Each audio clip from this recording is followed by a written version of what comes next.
Thank you for joining us. This is Brave New History. I'm here with James Bean of the YouTube channel Sant Mat. And we're going to talk about vegan Gnosticism based off of Dharmic thought. It's my understanding that it's the origin of Hinduism, perhaps. But thanks so much for coming. Well, thanks for inviting. This is a topic I'm very interested. We're both vegan, as should everybody watching this be. So by the end of this, you'll be convinced, I'm sure. Before the ice caps all melt, please let's go vegan. There's some ice left at the poles. You know, it's not 150 degrees yet in some places, so there's still time to do all the green things. Yes, indeed. Yeah. So, I know we're both fans of Dr. Lane, and this is Christopher Lane. I've known him for decades. Yeah, and I've noticed he anytime I see his name, it's always David C. Lane. He used to have to disambiguate himself from a different David Lane. Yes, but that other David Lane is no longer around, so I don't think he needs to do that. Well, doesn't need to do the David C. Lane to prevent confusion. Yes, he's not the deceased one who, Yeah, I've known David Lane for a long time, collaborate with him a bit. He's published in his MSAC newsletter some of my research, which is really too deep, very deep in the weeds, lost in the weeds for this conversation, but deep into Sant Mat history, because I try and trace the lineage. I do with Sant Mat like what I've done with Christianity, where you buy all the books, you get obscure translations, and see where it takes you. And it will take you to some place that's not orthodox and may not fit in with anybody's belief system to some extent. If you follow the writings and take an academic kind of approach to history, you never know where you'll end up. Absolutely. And Sant Mat, as Dr. Lane describes, is the origin of a few other religions, right? About Ekankar, yes, if I'm right. Yeah, MSA, Ekankar, Master Path, and half a dozen others. It's a very appealing kind of path. So people sometimes want to duplicate it, or attempt at least to duplicate it. But it's an ancient spiritual path from India that dates back probably to the time of the Upanishads. Some of those rishis, so-called, would be viewed as sants by Sant Mat, certain ones anyway, like the Nad Bind Upanishad speaks of sound meditation, inner sound, called Nada Yoga or Shabad Yoga. And throughout time, there's always been inner light and sound meditation and devotion to a formless supreme being, a God without form. And in the Middle Ages, great names like Guru Nanak and Kabir emerged and gained quite a following. In fact, Kabir is sort of credited for being a founder of Sant Mat, but he really wasn't. He just had a huge following, kind of a Christ of Northern India, so to speak, and had a huge following. But so did Guru Nanak, and there are many other. And I try and collect all of their writings, anything in English, from the Saints, which is a term for, it's very similar to saint. And I've tried to collect their writings from ancient times up to the present. Yeah. So how would you describe the beliefs of Sant Mat, or the various, I don't know, what would we call it?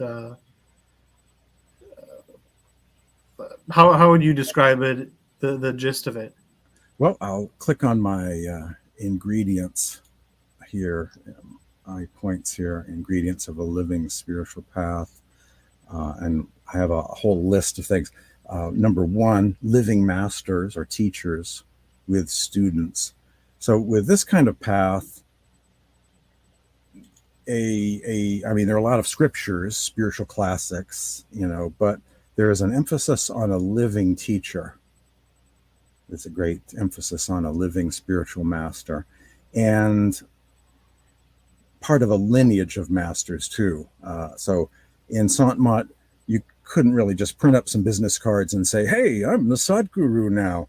It has to be kind of accredited, if you will, kind of approach where the previous master appoints you or endorses you as a competent teacher to take over for him. And it's supposed to work that way. There are examples where it didn't work out that way. And of course, Western, kind of new agey groups that have done just that, put up websites, printed up some business cards and hung posters. But it's a lineage of teachers that goes back centuries. And of course, as with Christianity, Gnosticism, all of the spiritual movements of the past, it's a complicated family tree with many different branches and divergences at every step along the way. So it's a complicated history, but it spans, many centuries. There's always a living teacher or multiple living teachers. And this is a key ingredient and used to be very much part of Gnosticism. The need for an initiation into the mysteries of the kingdom of the heavens or inner space, higher planes, whatever your terminology might be. The spiritual practice is always kept secret on a need-to-know basis because the idea is to learn the full practice correctly. And so the teacher is the vehicle for initiation into the meditation practice. And so that is a very key thing. And also a kind of meditation coach, if you will, to motivate people in his community, his or her community, to do the meditation.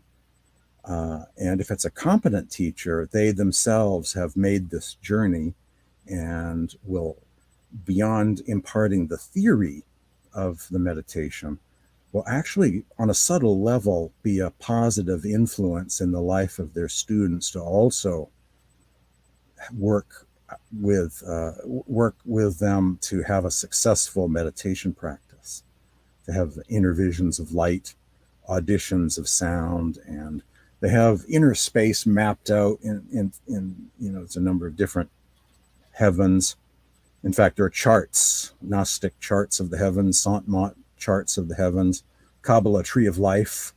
It's interesting to see the mystic paths, their descriptions of the heavens and how they are quite similar, with the material plane kind of described as, or characterized as darker, and things progressively getting brighter and brighter and brighter as you ascend, go toward the light. So I'm very interested in the cousin schools of mysticism, Kabbalah, Sufism, Gnosticism, and also those near-death experiencers and their reports about the near-death experience, because they too delve into the same inner landscape and may report hearing music, beautiful heavenly music, and so they fit in nicely. I think of the popularity of those near-death books, Raymond Moody, Life After Life, Kenneth Ring, and other authors.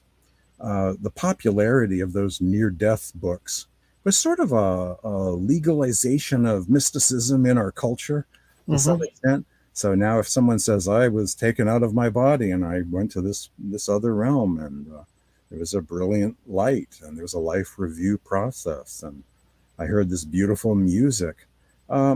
Now people might have respect for that, rather than just say, oh, they need to be locked away in a sanitarium or whatever bad things used to happen to people who talked openly about their were out of the closet, so to speak, about their mystical experiences. So a living teacher, the initiation process is very vital, and the teacher serves that capacity. and helps to overcome some of our built-in confirmation bias and cultural bias about things. I mean, we all pick up baggage. Carnism is one of those things. You know, when I first heard about Sant Mat and was exposed to the concept of I could apply for initiation by a living master and learn the practice, but you have to become a vegetarian first. And in the case of Sant Mat, it's a lacto-vegetarian path. Many are going vegan these days, and I'm advocating that in my community and generally online. But it's lacto-vegetarian. And when I first heard that, it's like, what? Meat blocks your third eye so you can't see as well? What? You know, it seems strange to me. Now, as I look back, I wish I was veg sooner in life and vegan sooner in life, you know. But at first, it seems like a strange new world, different world. And so you have the carnism, which Melanie Joy wrote about, you know, this given that, of course, we all eat meat. Who would question that?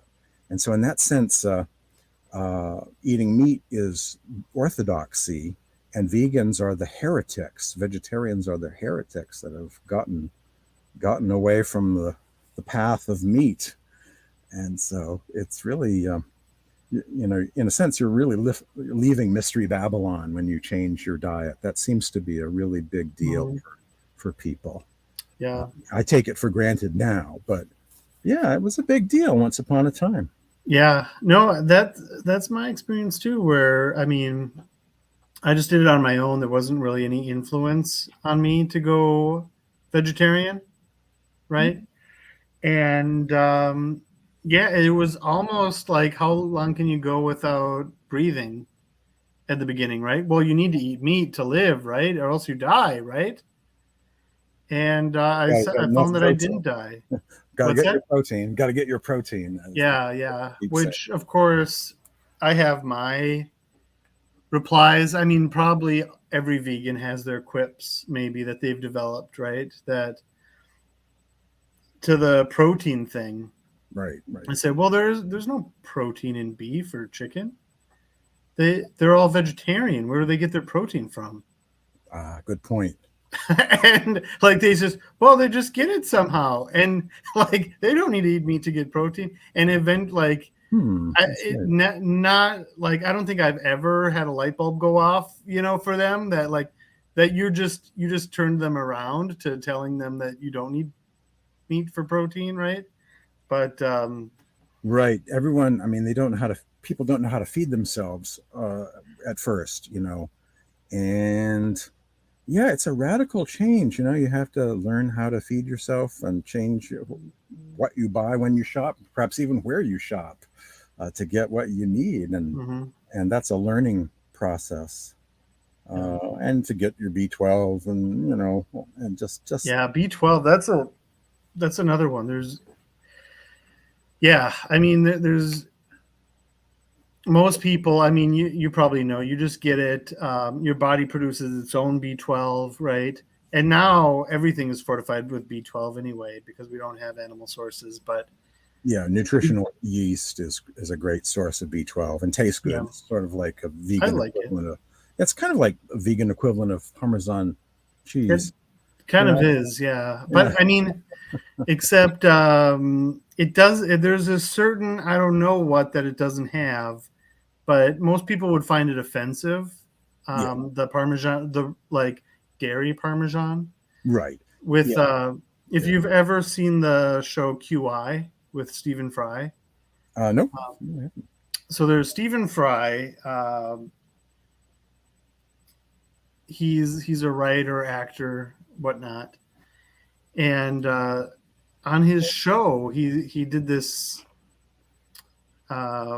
He referenced this study that was done where people would get a vial, and it's either labeled Parmesan or foot smell, and inside is Parmesan on both vials, right? But they would be they would smell it, and they were told that it's the smell of feet. which the same bacteria that makes Parmesan also is what makes your feet stink. Mm-hmm. So the smell of feet is really Parmesan. But when told that it was feet stank, they would smell it and be, oh, this is terrible. Oh my gosh, right? Mind over matter. Yeah. And then you get the vial that says Parmesan and say, this smells nice, right? Right. And but yeah, it's an interesting taste, right? That you don't really taste a lot. Right. Well, there are a lot of cheese substitutes these days. I tend to eat medicinally. So I, at this point, define myself as a low processed, no salt, no sugar added, plant-based diet person eating natural foods. So I don't eat much for fake meat, burger kind of stuff. Beans, grains, seeds, nuts, fruits, vegetables. And that's pretty much it. Very simple plant-based diet. Yeah. Not a lot of fake meat. Yeah. But, you can live without fake meat. But yes. It's okay if you have that. But, if you're out and about and need something vegan, you can always, everybody has the veggie burger, which, like the Impossible Burger without the mayo at Burger King. It is much nicer these days than in the dark days of the past. Yeah, it's much easier to be vegan or veg. Yeah, I remember those. I mean, they weren't bad, but would neither describe them as good either. Just aggressively in the middle, I think. Yeah. It's gotten a lot better than it used to be for traveling and staying veg or vegan. And much more supported in the culture, restaurant options, and and all of that compared to the dark days. Once upon a time in this country, it was only Seventh-day Adventists that primarily were vegetarian, and they just had their own food co-ops, and that was the basis for the original health food store movement. Oh, interesting. That got started decades ago. I think I remember somebody once saying, an elderly person saying they remember the first health food store opening in the city of Boston in like 1955. So it's gotten much nicer these days. In fact, 10 years ago, hardly anyone knew the word vegan. Now it's pretty much known. That has not always been the case. Yeah. I remember I told somebody I was vegan, and they said, wasn't that the bad guy in Ghostbusters 2? What's his name? Vegan? Not Egon, the good guy, but the Carpathian. But no relation. Yeah, it's a term that's come into usage in the last 10 or 15 years. Yeah. In fact, I think more people identify as vegan. I mean, in some Facebook groups, I do searches of vegetarian, search term vegetarian, search term vegan. The vegetarian list is kind of short, and the vegan list is longer. So it's kind of come to dominate. In fact, in articles that I've written on the subject, I have said vegetarianism is going vegan, because a lot of the people that went vegan had a background with already being lacto-vegetarian or some form of vegetarian already.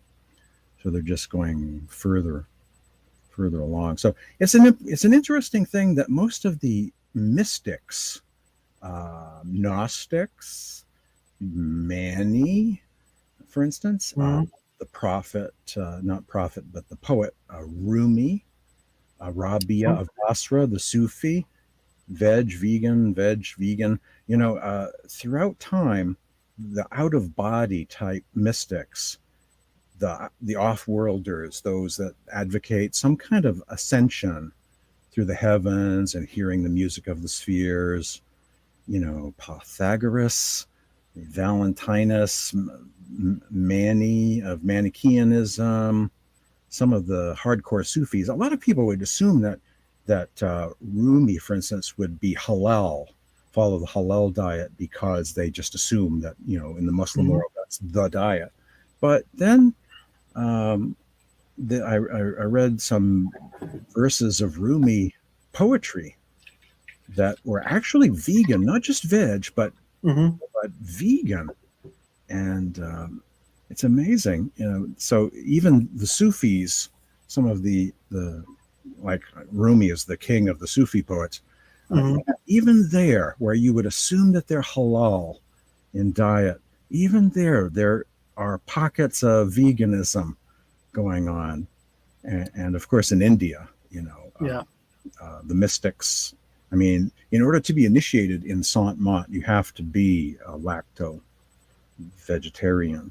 And that means don't have to drink milk, but it's okay. They're okay with dairy traditionally in India, with in Sant Mat, also the yoga system. Most Hindu paths are okay with dairy. So lacto-vegetarian has been a traditional diet. There's a lot more emphasis on veganism going on in India, though, these days, fortunately. Interesting. So it's a transition. Yeah, I was at the local Hindu temple, and somebody told me that before they came to the United States, they've never heard of anybody being vegan. Yes, it's kind of newer there in India, but it is. I'm starting to see discussion websites. The vegan Jains, they're from the future. They're so far ahead. The followers of Jainism that are specifically committed to veganism, they sent me some of their textbooks once. They do schools, of course, K through 12, and I mean their textbooks are like stuff from the future. They were way ahead of their time. The vegan Jains of India were some of the first to advocate. Yeah, I could be Jain. I can see a lot to that, except I maybe not be the best because I eat garlic and potatoes. Yeah, there's always a couple of the root vegetable stuff. Carrots, I think, would be maybe another. Might not want to do that. But yeah, there's a lot of value. Well, of course, all of the world religions have some. I collect world scriptures. Have an interest in all the world religions to at least some extent, one degree or another. And yeah, Jainism has a lot of ethical, Ahimsa, non-violent type wisdom to offer. That's their specialty, I think. Yeah. Yep. Ahimsa. What would Mahavira do? Would he watch this movie? Would he listen to that album? They've got wisdom about all of those things. Food and culture, speech, right thought, right deed, right action. Yeah.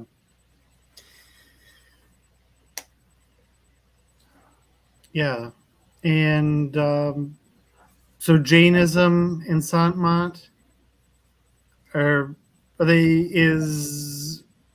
is there a relationship between them, like that one stemmed from the other?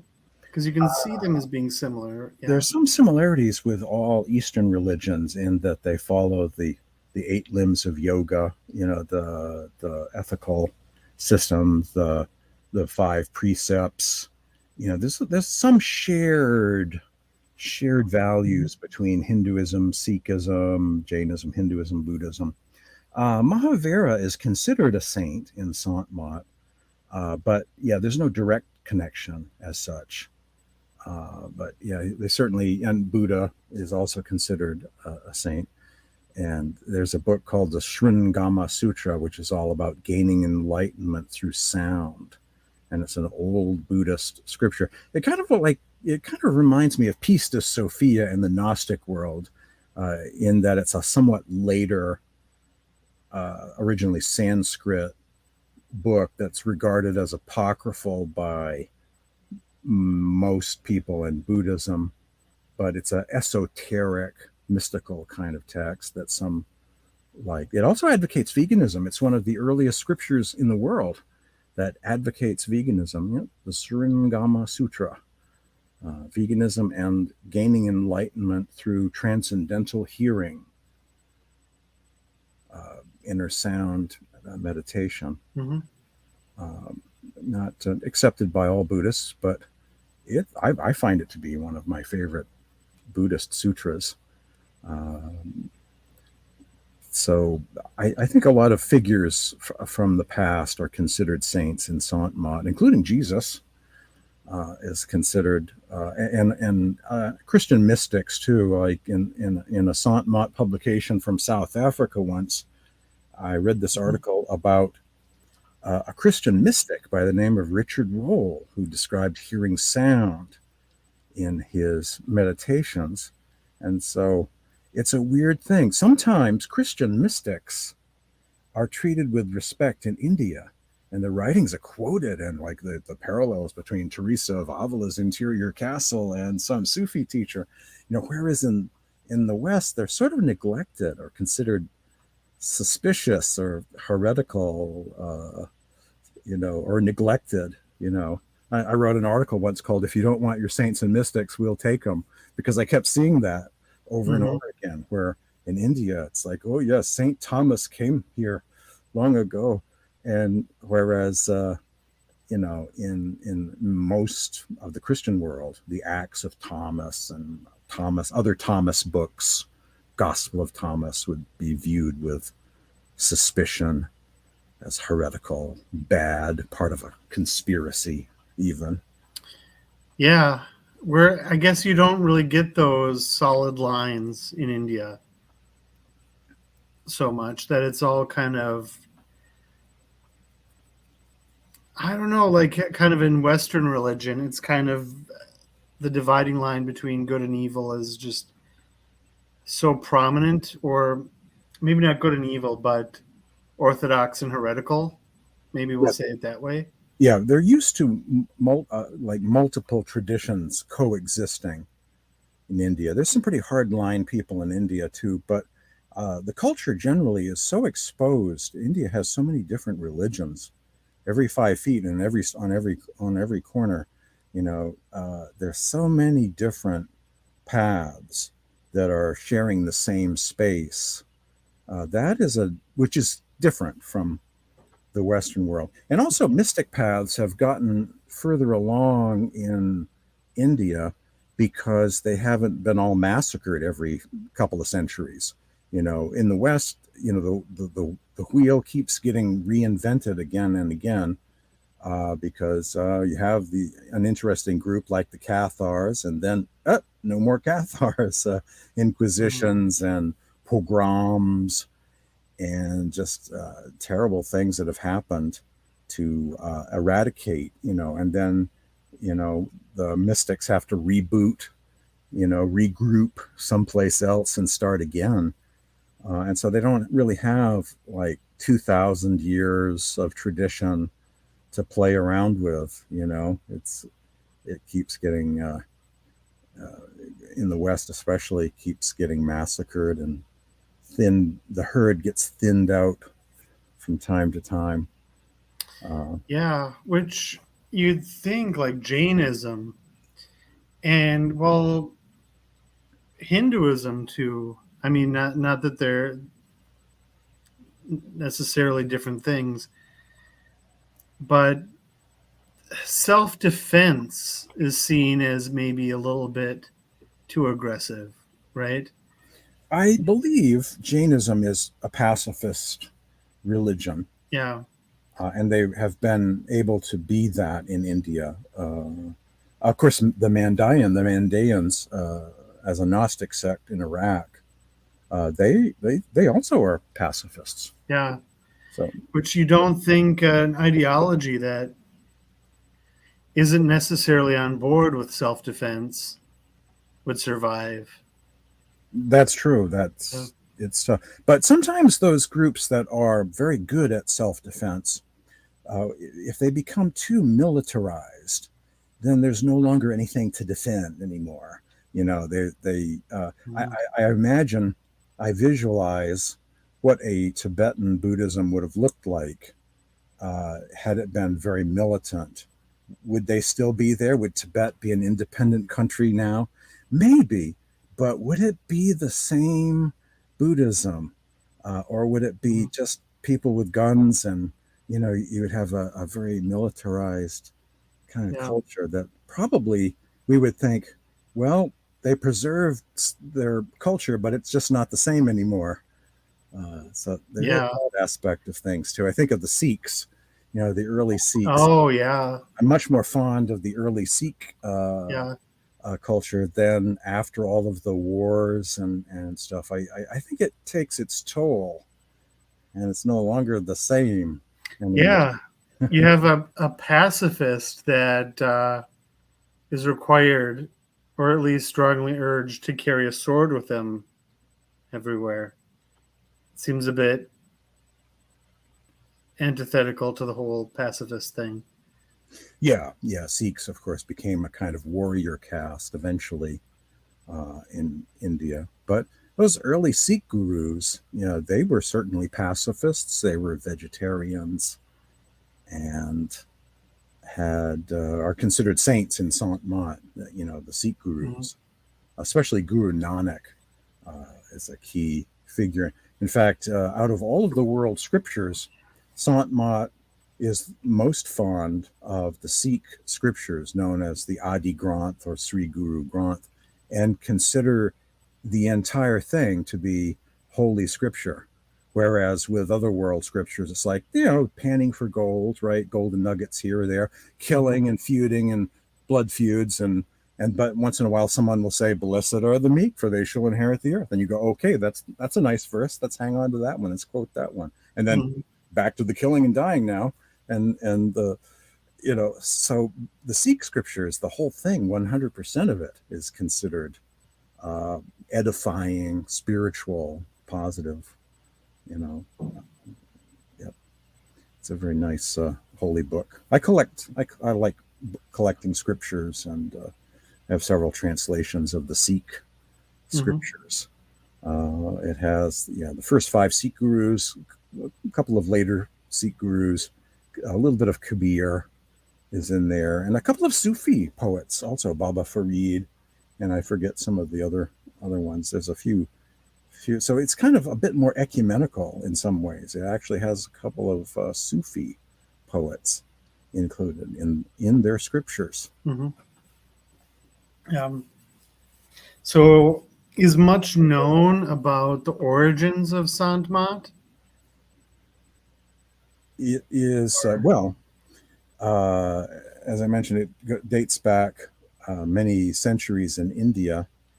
And I would say the Upanishads, that ancient period when the Upanishads were written, is where things really get started with certain Upanishads. I mean, the Upanishads are very complicated. There's like hundreds of them, certainly more than 108. There's actually a couple hundred Upanishads. And they represent different schools of thought, different philosophies, different spiritual practices. But in the mix, there is a belief in a formless supreme being, sometimes referred to as Parush or Sat Parush, and meditation on inner light, the third eye center, and inner sound meditation or nada yoga, and higher planes, and an emphasis on spiritual practice. And then, of course, in the medieval period, that becomes more out in the open with mystics like from the Middle Ages, like Namdev, Ravidas, of course, Guru Nanak, and Kabir, Dadu Dayal. And since then, there's more and more and more of them. And I collect their writings. It's kind of like mystic poetry, essentially. Similar to Rumi and the Sufi, a similar vibe to the Sufi poets. But the Sant poets, they have some of that same lover of and the beloved, kind of a divine, romantic, almost kind of spiritually erotic poetry. But with the Sant poetry, it became more esoteric. They have progressively become more out in the open about their secrets. And so there's poetry about the journey of the soul to other realms, astral plane, causal plane, mental plane, etheric realm, and various spiritual realms. And so they include more of that in their poetry, Mm-hmm. the mystic journey. Is there something like a like a creation myth within Sant Mat? There certainly is. Yeah, there are many descriptions of the creation in the teachings of the Saints. And basically it goes something like there is the supreme being originally in his own, or its own, its own state. And eventually um, there was a vibration that emanated from the supreme being, and it created various realms, kind of like throwing a pebble into a pond and it ripples out, kind of like that. Planes, heavens, realms get created one after the other, and the energy sort of dissipates as you get further and further away from the supreme being. Think of that as the center. And then you get to the physical plane of matter, which is kind of slowed down, cooler, dark matter, kind of somewhat removed from that original realm. And so you have sound figuring as part of the creation, like very much like in the beginning was the Word, in the beginning was the Logos, in the beginning was the Tao, in the beginning was the Sati Sarmad, or the voice of God. It's been personified as, the voice of God saying, "Let there be," and all became. In the beginning was the Om. That's another one. The Book of the Hopi, which is an interesting book, published in the 70s at some point, speaks of the song of creation, the song of the Creator, and it has an account of the first humans being brought to life when the song of creation is sung. They are brought to life.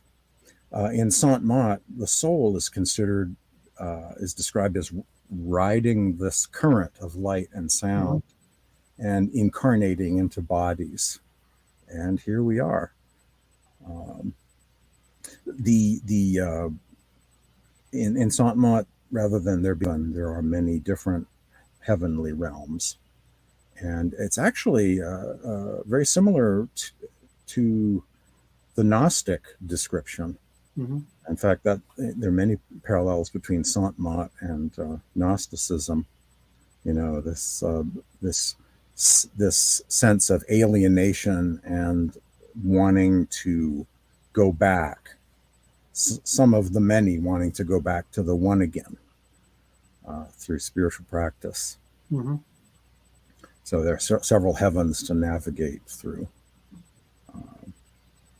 But yeah, the creation is fascinating. It kind of reminds me a little bit of the discussion these days about string theory, and this vibration, and then poof, out of the void comes the physical universe.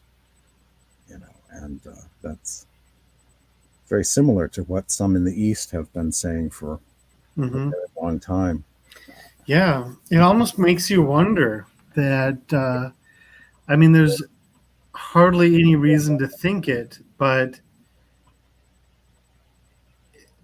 how could it even be? Like, just coming up, like, through meditation, coming up with the origins of the universe, right? That the Big Bang, like, what's really going on there? Who really knows, right? Like, and can we even ever know, right? Sounds Gnostic, right? That sounds like the monad. Yeah. Oh, yeah. There's a lot. I think actually Sant Mat does connect back. Especially the northern Sants, the Sants of northern India, they were very influenced by the Sufis. And the Sufis were, they were influenced by Christianity, especially the Syriac Christian mystics, and Platonism, Gnosticism. In Sufism, you have a Gnostic element there, and I see the Sufis as kind of a bridge between West and East, with a lot of similar ideas. So it's an interesting question. Does the mystic reinvent? Because we're all in the human condition, we all, when we want to meditate, we have to find a way to transcend the world of the five senses.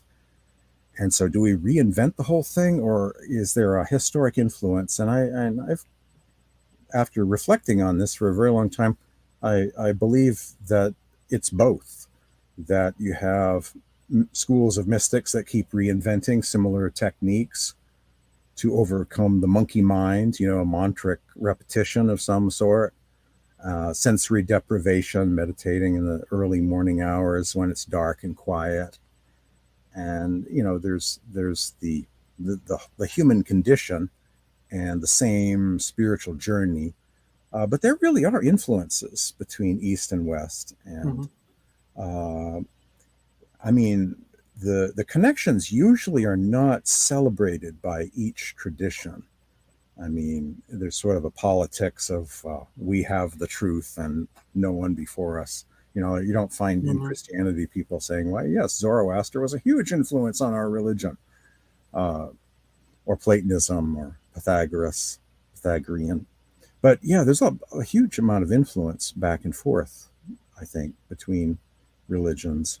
And there are scholars that have written about how the Sufis were extremely influenced by Syriac Christianity in Mesopotamia, going right back to the early. There are a few people that would even think of Islam as a Christian heresy during the earliest times. And I've seen images depicting Rabia of Basra as in sort of a nun-like costume, So, well, yeah, I mean, with, oh my gosh, oh my, what's going on? A cat just got a mouse. Right now, I need to go rescue a mouse real quick. I apologize. Well, I will take this opportunity to take a short break as well. Okay, this sounds good. Sorry. Whoa.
Well, I'm afraid the mouse didn't make it.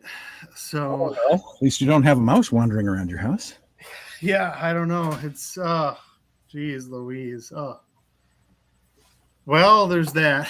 I know. Sometimes you have emergencies during your live stream, but right. Yeah, I've been able to rescue some mice, but I guess I was late to notice but Too late. Now it's dinner. Somebody's dinner. Yep, exactly. But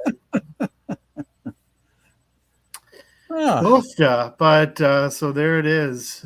Ah, man, I heard a squeaking and I just assumed it was a cat toy, right? But in a sense, it was, I guess, only a living toy in this case. Yeah. Yeah, I guess so. But I guess we all can't all be vegan. Animals, cats. Yeah, I don't know. Some people want to turn their pets into vegan, and if so, that's great. But if your cat is starving to death, then go back to whatever you were feeding them before. If they're not willing to go vegan, I forget which it is, cats or dogs. One of those can more easily go be fed, vegetarian food. I forget which it is. My guess would be dogs. Maybe dogs are more flexible. Yeah, that's my guess because, I mean, you don't really see, how dogs will eat grass and whatnot, but you don't really see cats eat grass. I don't know. Oh, my cat used to eat. I haven't been a cat person lately, but I've had cats that love grass, that were addicted to it, almost kind of like tree. Oh yeah, there's cat grass too. So yeah, and catnip. Yeah, that's true. But yeah, I used to have a cat that would eat grass, and would just kind of be very fond of it too. Just really loved it. Mm-hmm. Yeah. So I forgot what we were talking about before had that. Well, I can tell my story very briefly. Oh yeah. Go ahead. The mini version of my own spiritual search. I started out like some people do, after having some spiritual experiences, looked at different Christian denominations. And at first, I think it was sort of a digression from my initial spiritual experience, and it took a while to sort things out. As in years, I checked out different Christian denominations, of course, and I gravitated toward the mystics eventually. I noticed there were these mystics, Meister Eckhart, Jacob Boehme, also you could anglicize it as Jacob Boehme.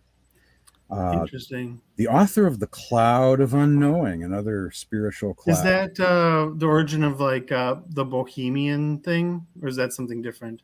I'm not sure. Jacob Boehme was a cobbler and a mystic in the Rhineland, and that used to be for a time a place where there were many mystics, mystics of the Rhineland.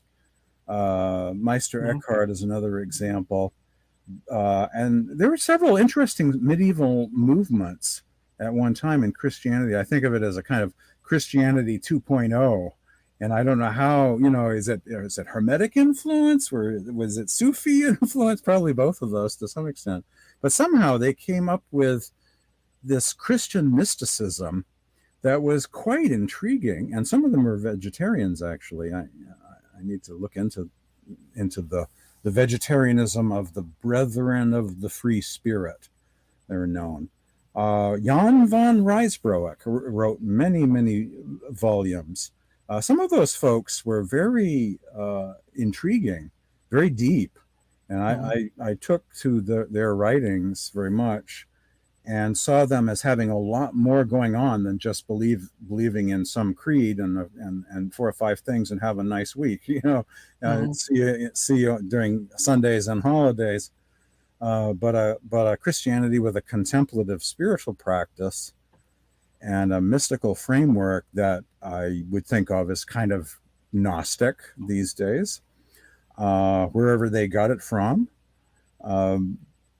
And that would apply to Teresa of Avila and John of the Cross also in Spain. Miguel Molinos, another one who wrote a book called The Spiritual Guide. Very deep, very, very much respected in India, certainly. Thomas à Kempis, probably a more well-known name from that world, a book called The Imitation of Christ. And so there once upon a time, I don't know where they are now, But once upon a time, there used to be some interesting mystics, and you can find their writings, a lot of them for free online these days. And I was very respectful of their teachings. And then, of course, the Nag Hammadi library came along. And Mm-hmm. I started collecting apocryphal writings. One day I was reading the New Testament book of Jude, using the Berkeley Bible, which is a more honest, academic, scholarly one with interesting footnotes, not holding back, not trying to avoid talking about apocryphal references. And in there, it said that Jude was quoting the book of First Enoch, chapter 1. And for me, that was sort of a Timothy Leary, sort of wow, what is this? First Enoch. Tell me about this First Enoch that's not in my Old Testament table of contents there.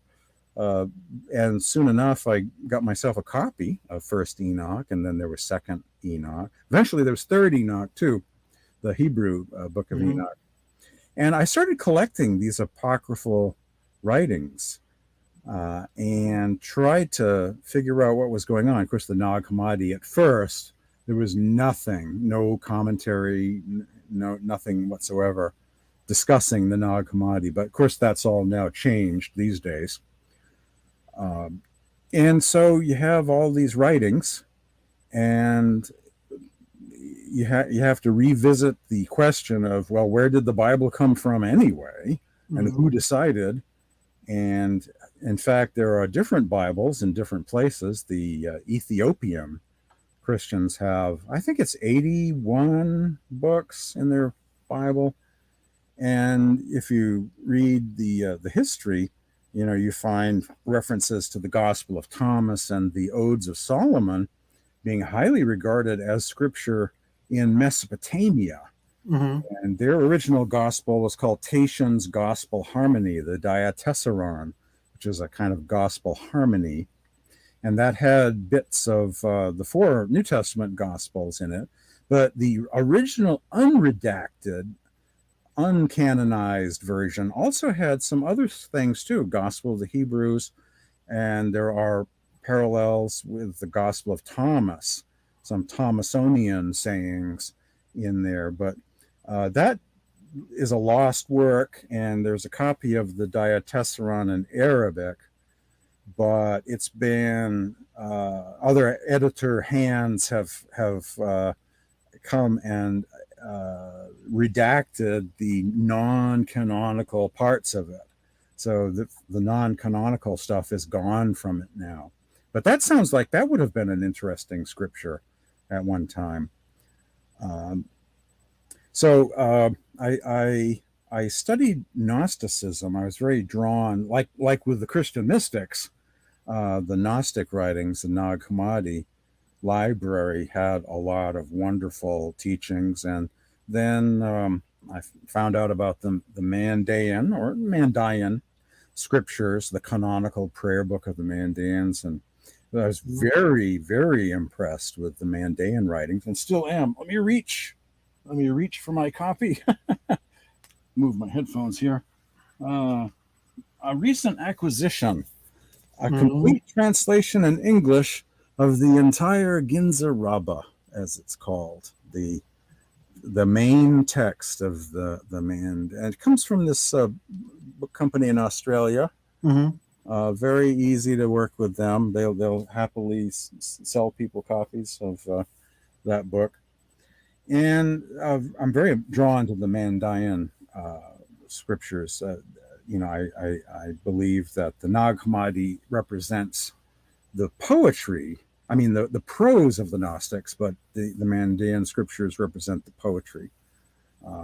And it was just very beautiful, spiritual kind of teachings in there, and somewhat easier to follow than some of the aeons and some of the Nag Hammadi, which has a lot of lacuna or missing sections in it. So the Mandaean scriptures are pretty complete and very poetic. Well, anyway, after looking at these texts, I I wanted to find a living path.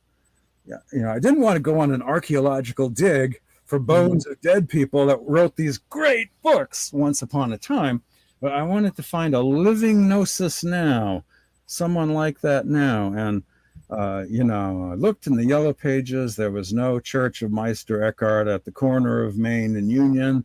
There was no, Valentinian School of Gnosis, anywhere nearby, and nothing like that going on in Christianity. The hippie Christians seem to be conservatives with longer sideburns. That didn't pan out either. So I looked further to the east, and I found this book called Path of the Masters, authored by Julian P. Johnson. And that you'll find in some libraries, easy to get through interlibrary loan. And Path of the Masters served as a great introduction to Sant Mat. It's actually very theosophical. I'm less drawn to it nowadays than I'm more into poetry now. But it was a very good introduction to... Is there the relationship to the group? A relation... the Master Path or whatnot? Master Path, that's a later group that perhaps crafted its name. Perhaps it was inspired by the name Path of the Masters, and they came up or coined the term Master Path. But that's probably how that happened, yeah. But yeah, Path of the Master was written back in what was it, in the 30s, I guess, basically. That's been an introduction to Sant Mat, served as an introduction for many people. And I came to see Sant Mat, a path that means Path of the Masters. The term Sant Mat, means, way of the saints, or you could translate it way of the sages, or Path of the Masters. I have found that to represent a form of living gnosis now, a living tradition with initiation into the meditation practice. And I've been actually very curious about what evidence remains for the practices of the Gnostics that we read about in the Nag Hammadi. For instance, the Sethian Gnostics had a system of 5 names. And these names, they may have actually baptized people, immersed people in water 5 times, and pronouncing a sacred name, a different sacred name after each baptism. And that's tied in with their version of initiation. There's example of vowel chant in the Gospel of the Egyptians, for instance, and that is a very hypnotic thing. I've learned how to do that.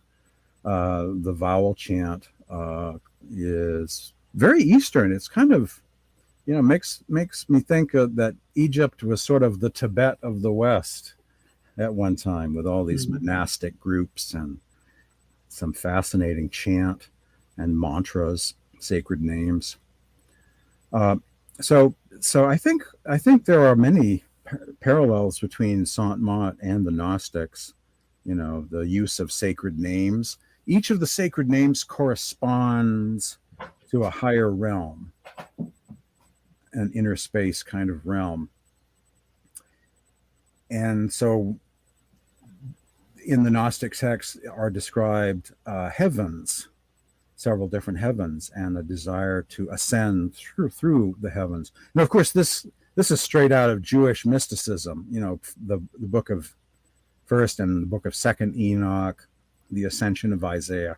That is all in there, BC times, that same thing, people seeing the heavenly realms in a mystical sort of way, describing in their writings what they saw. And that certainly got incorporated into Gnosticism, this ascension of the soul through several different heavens. And it's not easy to do that unless you spend a fair amount of time in meditation. You have to be pretty much out of your body, or out of the world of the five senses, and focused within in order to do that. So that's part of Gnosticism. That's very much part of Sant Mat. It's just a matter of having a living tradition. So it's not just a matter of speculating about ancient texts, but having someone to actually talk to, and a practice that one can learn. And then you just sit down and meditate, on a regular basis. Yeah. And so with the parallels to Gnosticism, is there anything like a demiurge? Yes, there is. Yeah. Yes, there is. The demiurge are the false god of the Gnostics, a kind of false creator that says, "You've made it. You've reached the highest heaven. You're here. Please don't leave. You can't leave. I will keep you occupied, and you can't, yeah, I think the Matrix was right. Souls are the batteries that keep the lower multiverse going. And so the goal is to keep souls from leaving here, because then it's a kingdom without any subjects anymore if we all go back again. So the demiurge wants to keep everyone off center and busy and distracted in the lower realms, this labyrinth of Maya, or land of illusion. And in the East, that being, or it certainly has been personified as a being called the carnism, is the Eastern name for the very same demiurge, the very same playbook of distraction, to keep people from going within. There's a book called the Anurag Sagar, Kabir's Ocean of Love, that is the most Gnostic text in India. I highly recommend. You can download it for free online. Anurag Sagar, The Ocean of Love. It's at that site, archive.org, the library of the Internet Archive. And yes, it is the term call means time, and Narinjan is Lord, so Time Lord, but not quite in a Doctor Who sense, more of a malevolent character, like illusion and death. You wonder if that's how Doctor Who got the name. Time Lord, yeah. That's kind of considered bad in Sant Mat, although I am a fan of Doctor Who, of the series. Yeah. And Dr. Lane told me that Ekankar isn't too happy with him. And right. They call him Ka, which is their word for the force of evil. Oh my, yeah. Groups do that sometimes. Yeah, which I guess that maybe that's the origin of the Ekankar term Ka. Or maybe it's a variation of call. Yeah. Yep, that's true. Yeah, I really, one thing, and I've always appreciated David Lane's works, because the academic research that's independent of all, religious sects, that just wants to poke around and research. We have the same thing in the Gnostic studies realm too, where you have scholars that have no interest whatsoever. Dr. Robert Price, I believe, is atheist, but has an interest in the Bible. So, the academic approach, where you just honestly research, and whatever you find, so be it, without any regard to orthodoxy. I just love that, because it helps keep people out of trouble. It may be some of these scholars may provide red flags for the spiritual seeker to go, okay, I'm interested in meditation and spirituality, but I don't want to join a friggin' cult. I want to be alerted to problems, if there are problems going on in the background of some sect or another. Whenever approaching a teacher, it's always good to ask that teacher who his teacher was. If there is an awkward silence, like that's a problem, if they don't like anyone inquiring about their background, that's a good test. That's a good test of because in Sant Mat, in a fairly healthy type community, the current teacher will celebrate their teacher, and the teacher before him, and the teacher before him. There is no sense of a falling out or a divorce or some nasty chapter that they want to avoid discussing with the followers. It's not if it's an embarrassing kind of question to ask the teacher about their teacher, then red alert shields up, red flag, problems there probably. If whoever the teacher, ask who the teacher had for a teacher. How is it they became a spiritual master? How did this all happen? What happened 10 years ago and 20 years ago? And that's why I like collecting books too. I like tracing the lineage of all of the branches of Sant Mat and Radha Swami, and find out what's been going on all of these years. Because whenever you approach a spiritual path, whether it's a traditional path or a Western New Age type path, whatever it is, everyone's got glossy photos, smiling faces, everything's cool, everything's great. Everyone has a positive spin on whatever it is that they're advocating. And if you're new, you have no idea what went on 5 years ago, 10 years ago. There might have been a dreadful scandal pertaining to sex, money, or a dead body or two, but only a couple of dead bodies, nothing to worry about, right?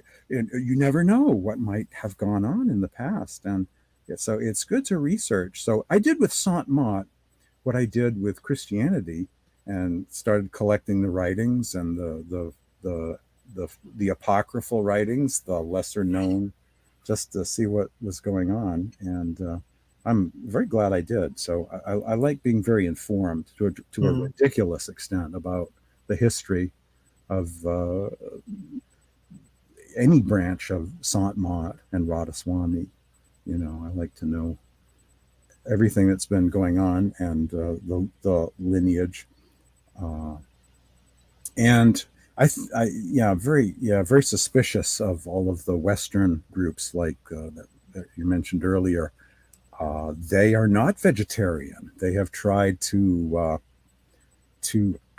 market a kind of light and sound meditation for Westerners, dropping the vegetarian requirement, thinking that would make them more popular, more mainstream, more accessible. But it turns out so many Indians have been moving to the U.S. and Canada that there are more followers of Sant Mat in the U.S. Really? Than these New Age, what originally was sort of attempts at New Age spin-off type groups.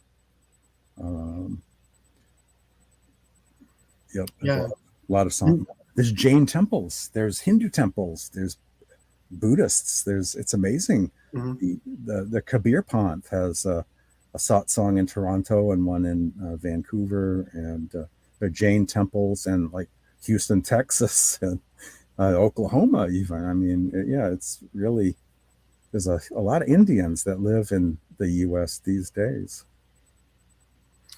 Yeah, would you say Sant Mat is really what New Age religions are really based off of? Well, certainly New Age ideas are mostly borrowed from other places, Buddhism, Hinduism, a lot of what the terrifying world of the bookstore shelf that is out there. Let the buyer beware. The typical, like the spirituality section of a bookstore library, it makes me cringe a bit. But yeah, a lot of popular ideas came, were borrowed, from Hinduism, Buddhism, Taoism. A lot of ideas are borrowed from elsewhere. I'm not very New Age, not very into New Age Mm-hmm. kind of things. Yeah. So, why do you think vegetarianism is essential to Sant Mat? Yeah, it's intriguing that throughout history, the mystics have been vegetarian or even vegan, and we can talk about the Jesus movement in a moment, because we think we call them the Ebionites vegetarians, but really there's no reference to dairy whatsoever. It's all plants. So yeah, even there too, it's kind of vegan. They were too poor that they didn't have processed food back then so much. 500 different kinds of cheese. Yeah, it seems to be part of a pattern that plays out in East and in the West of mystics who are advocating a kind of out-of-body contemplative meditation practice. They will say you have to be vegetarian, and they will give you a meditation practice which is best done in a darkened room or early in the morning before sunrise, when it's totally silent, quiet. So, and in other words, sensory deprivation. And so you see that in other traditions, like there are Christian mystics that reported seeing visions of light. Now, in their each group has its own theology. Like the Syriac mystics described their time of prayer as being interrupted by the manifestation of the divine light of the Holy Trinity. That's their, or they might call it noetic light in their vocabulary. And so you have these monks in the middle of the night, or in a cave or a monastery, in a darkened room, sensory deprivation, no outer sound distractions, no outer light. And they're doing their spiritual practice. In the case of the Syriac or the Eastern Orthodox, the Jesus prayer or some variation. And so they can get to that point of seeing inner light. And clearly you find that in the Gnostic texts. And, it's about sensory deprivation and meditating in that sort of setting of sensory deprivation. You have to stand in the darkness in order to see the light. That's a quote from the book Dialogue of the Savior from Nag Hammadi. And vegetarianism has been there at every step as well. And they would say that there's something about meat, consuming the flesh, that kind of pulls you down, making it less, making your spiritual sensitivity more dull, not quite so able to access inner seeing and inner hearing. And there's actually also, I think, a culture of cruelty and denial element to this too, that if there's a certain amount of violence that is considered just fine, thank you, just totally fine, a culture of cruelty and death, that probably has a lot to do with it as well.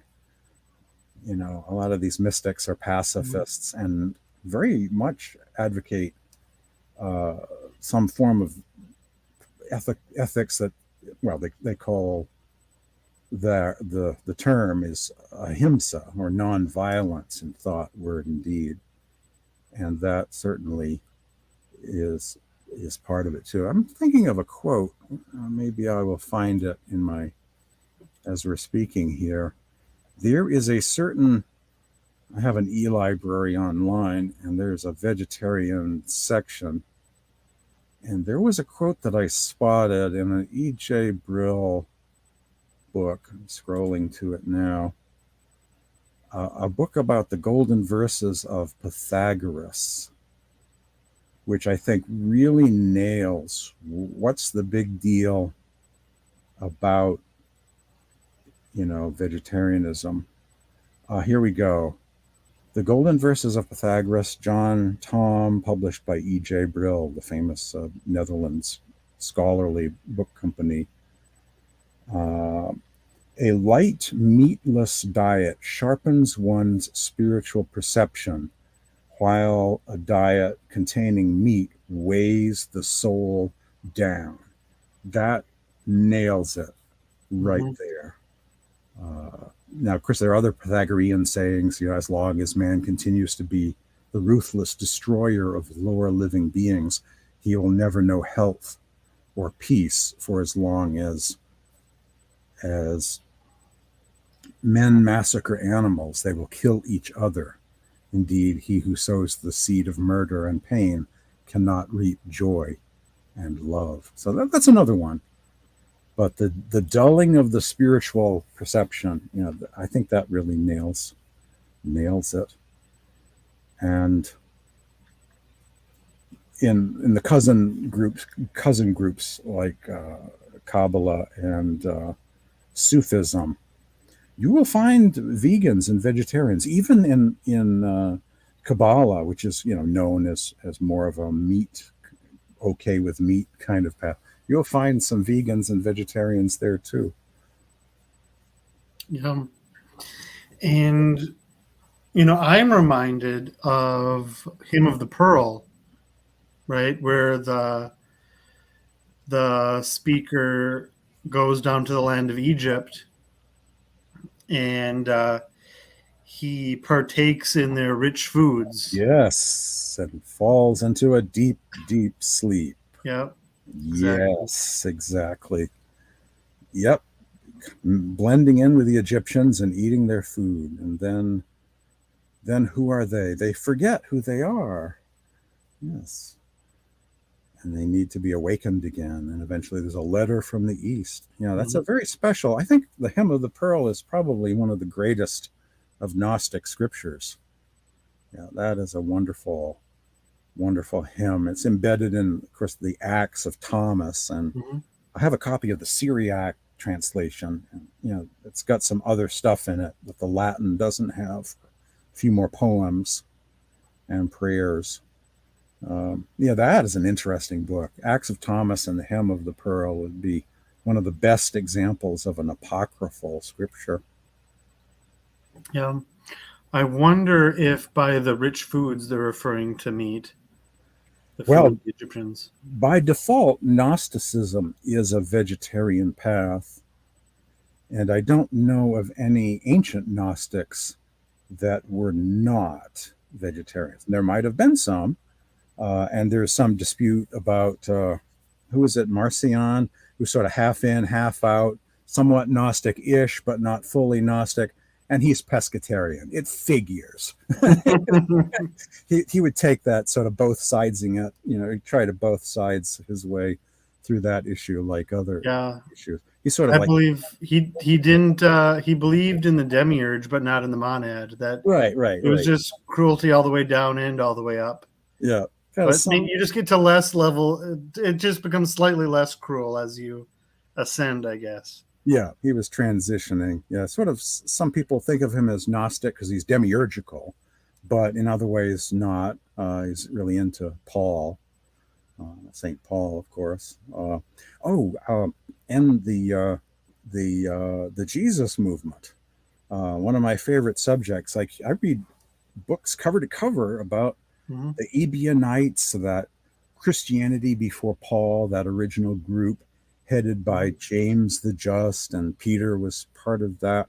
The people that Paul was arguing with all the time, that he used to kill before he started arguing with them. That's a good way to put it. I've never heard it put that way, but that fits. He used to kill them, and now he just argues with them. Now he's found a better way to subvert the gospel of the original Jesus movement. Yeah. He will kill them on the inside. What scholar is it that refers to it not as Christianity but the Jesus movement? As what? again? Jesus movement. Is that Tabor? James Tabor, yeah, Tabor is spot on. I love Mhm. his lectures on the Jesus movement. He's got it right. And I come to that conclusion not by being influenced by him, but just through my own studies over the years.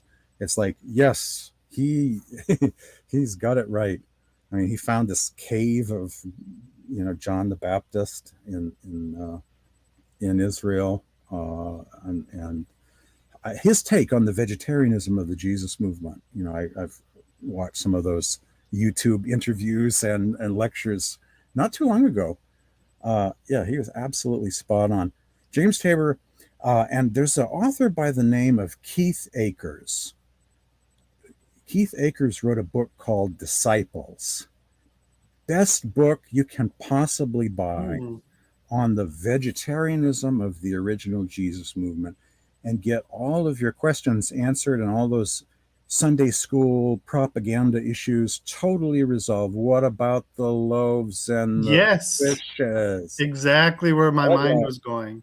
Yes, I don't remember where I heard that. It was in an interview that I did.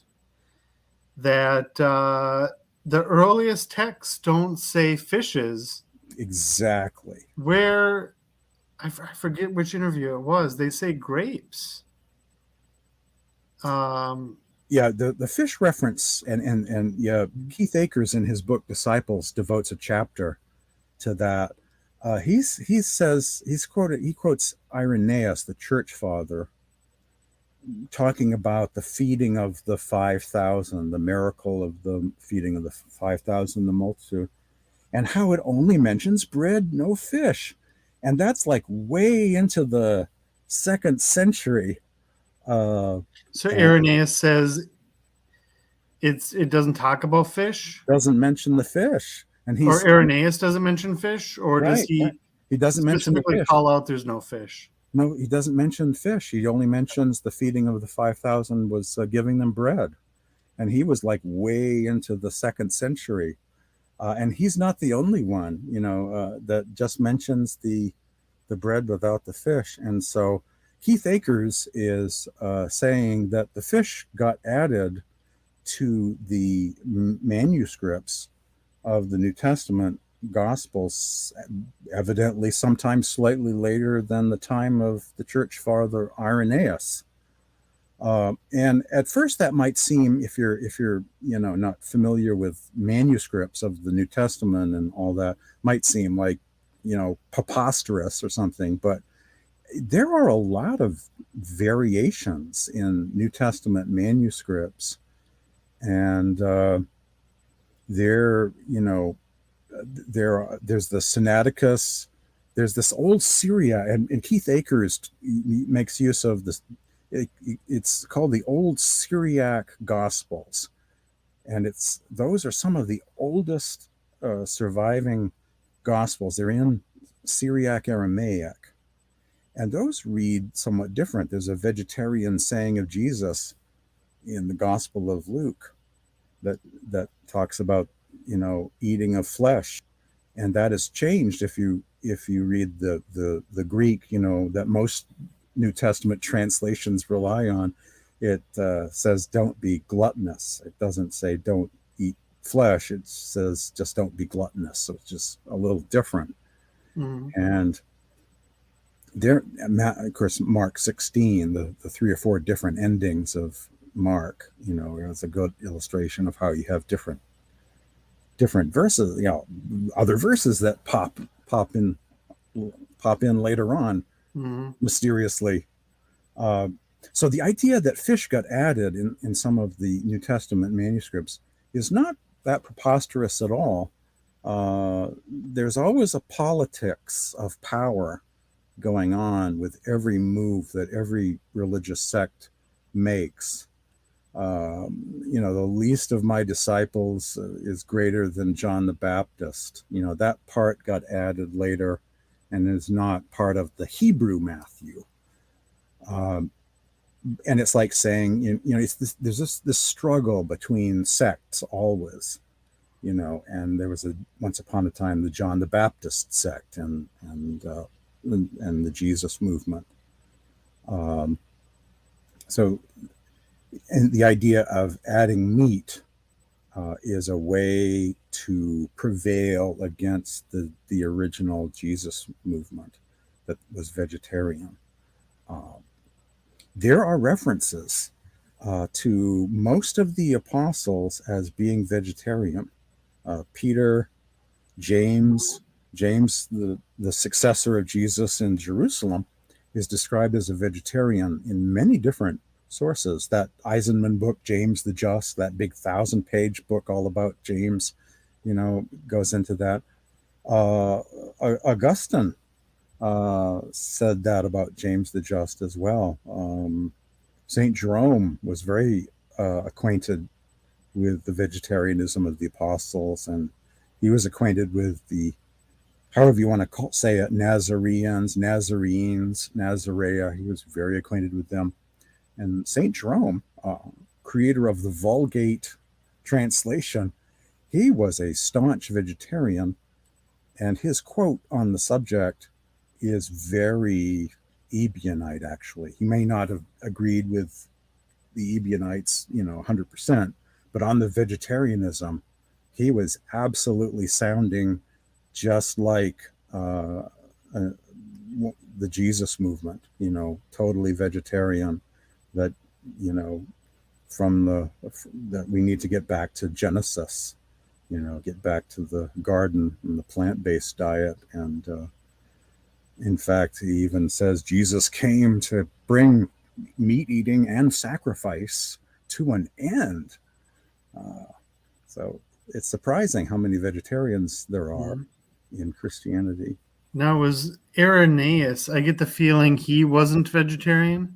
No, if he was, he was always very anti, he had a long list of groups he did not like. Yes, yeah, so, that's my interpretation. He seems like he's a kind of a disagreeable person. Yes, and if there was a reference to fish along with the loaves, he would have been very happy to point that out, to dunk on some vegetarian Christians of his time. He certainly was that type of person.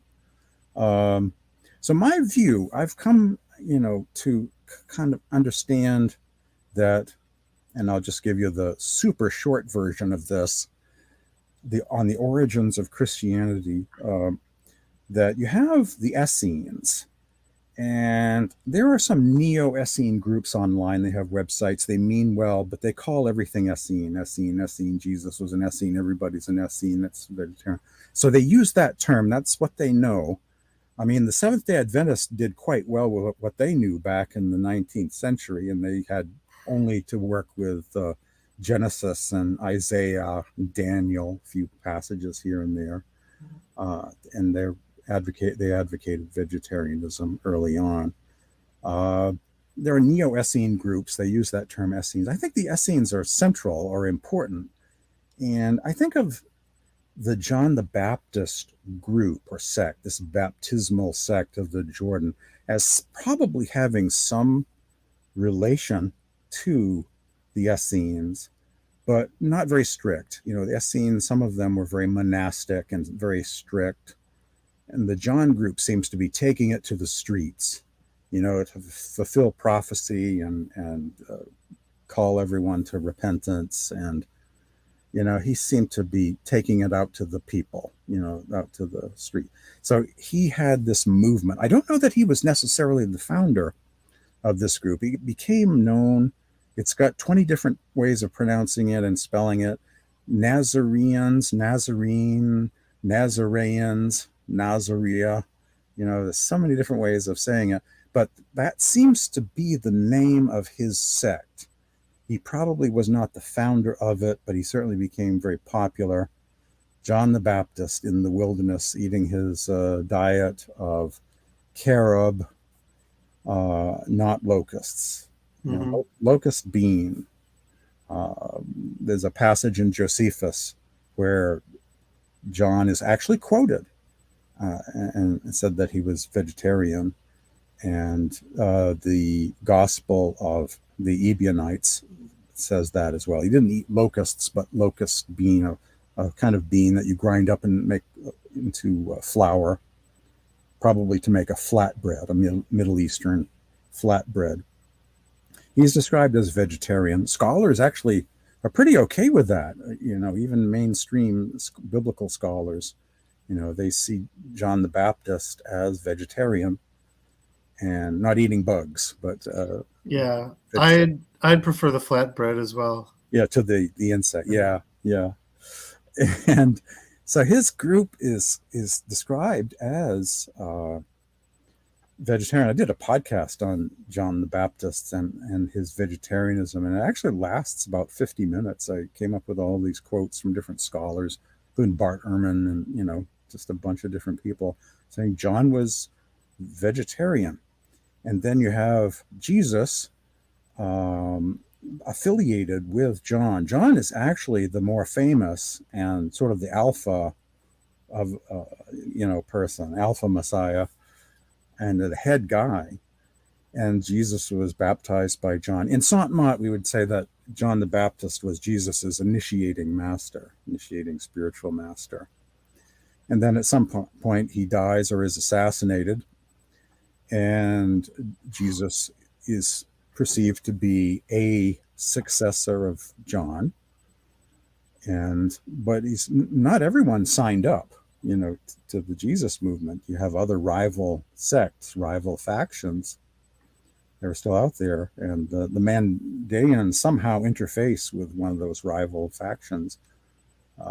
But there are a lot of shared teachings, including the vegetarianism. Mm-hmm.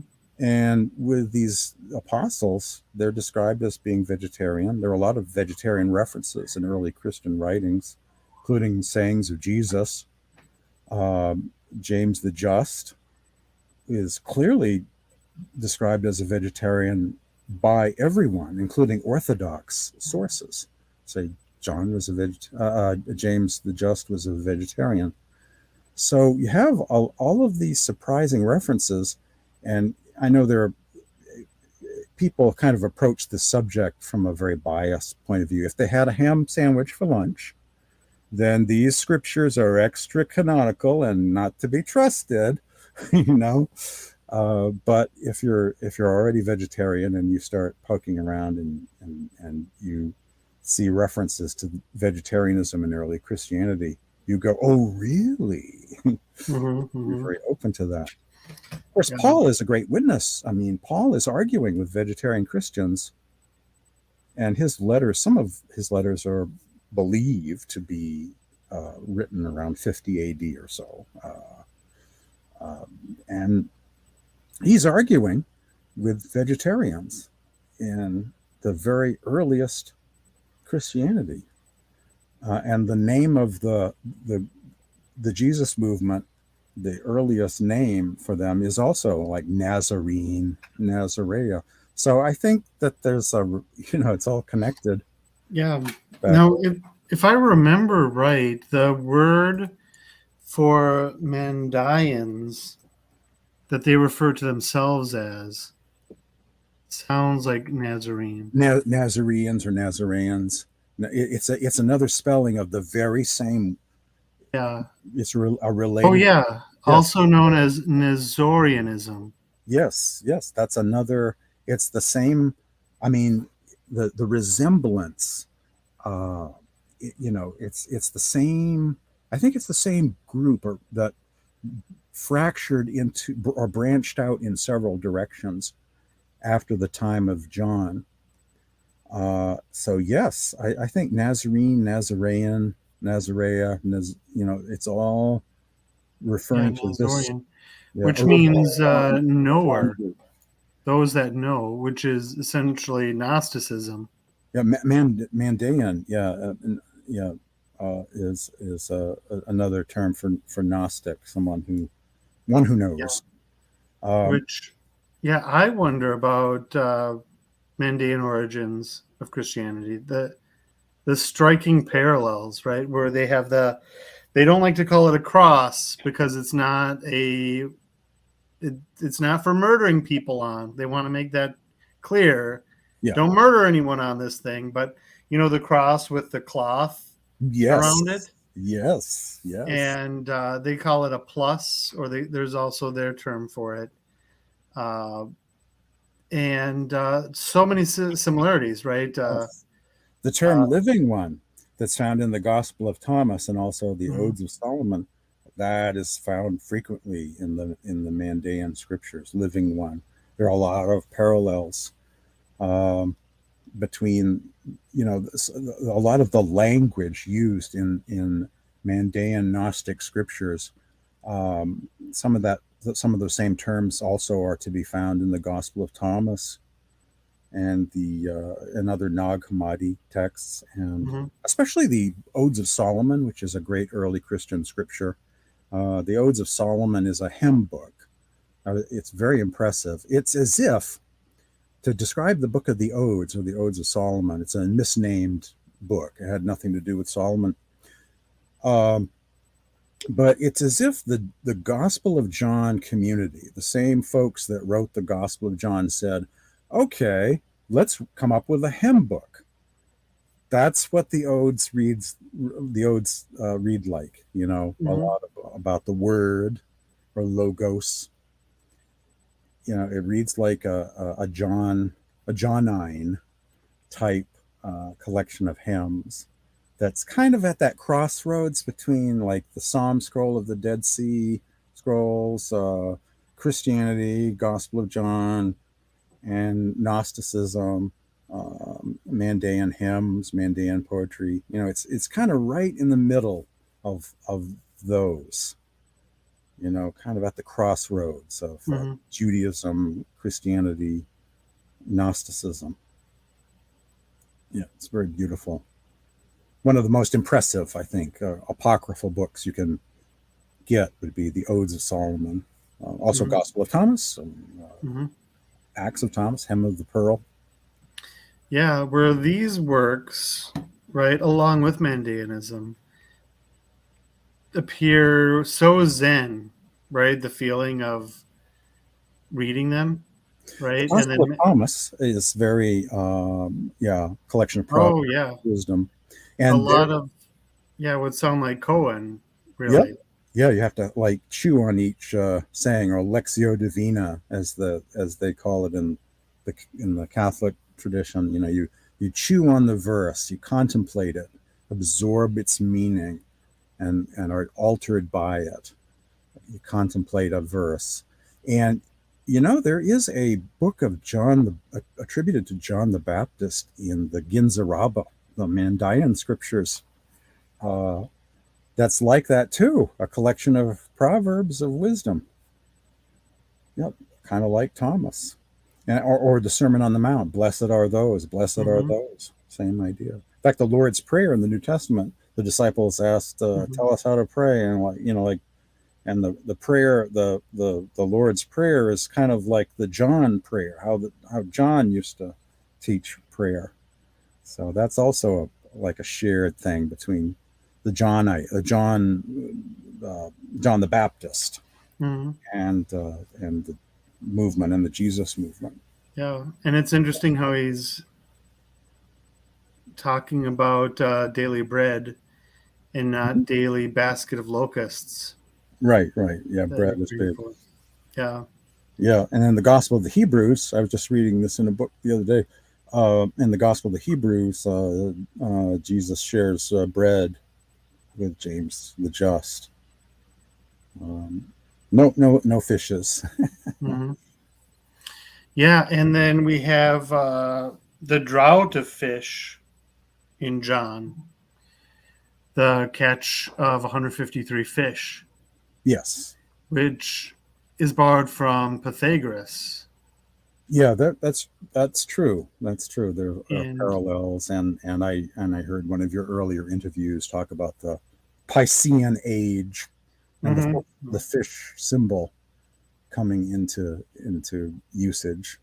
Uh, Which one was that? Was that Ralph, or was that I think that might have been John McHugh, the the Piscean Age.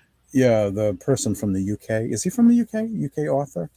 Yes. Yeah, that's Yeah. Ralph. Yes. Yeah. Yeah.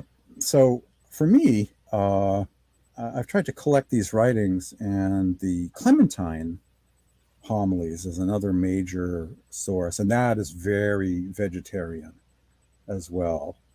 The Clementine literature, the recognitions, like Clementine literature, is a kind of Ebionite Book of Acts, if you will, or an alternate Book of Acts, and that is totally vegetarian. So there are these texts, and the Clementine literature has been in something called the Ante-Nicene Fathers. It's this 13-volume set.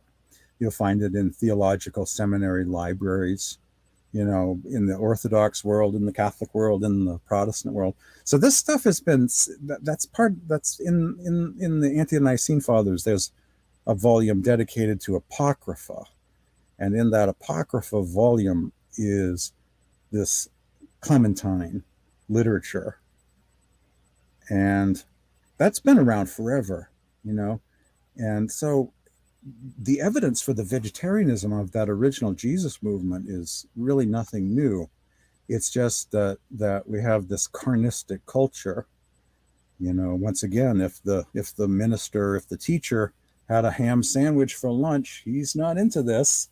He doesn't care about that. So they just have ignored these passages, that describe the Jesus movement, or they just don't care. It's like, well, yes, there was this group. They're kind of marginalized in the New Testament also. You have Paul as the larger than life character, and the Gospels are allied with Paul too, and James the Just is in the back of the book with a tiny letter. So they're kind of marginalized. They're sort of, and that's one reason why Christianity has been sort of considered kind of anti-vegetarian. They've set it up that way. They've rigged the curriculum. And that original group of disciples, they were fishermen at first, and then they kind of recede into the background and are still like 19 years old, I guess, after all of this time. They don't really age. But if you read the Clementine literature, they become older, they older and wiser, become spiritual leaders.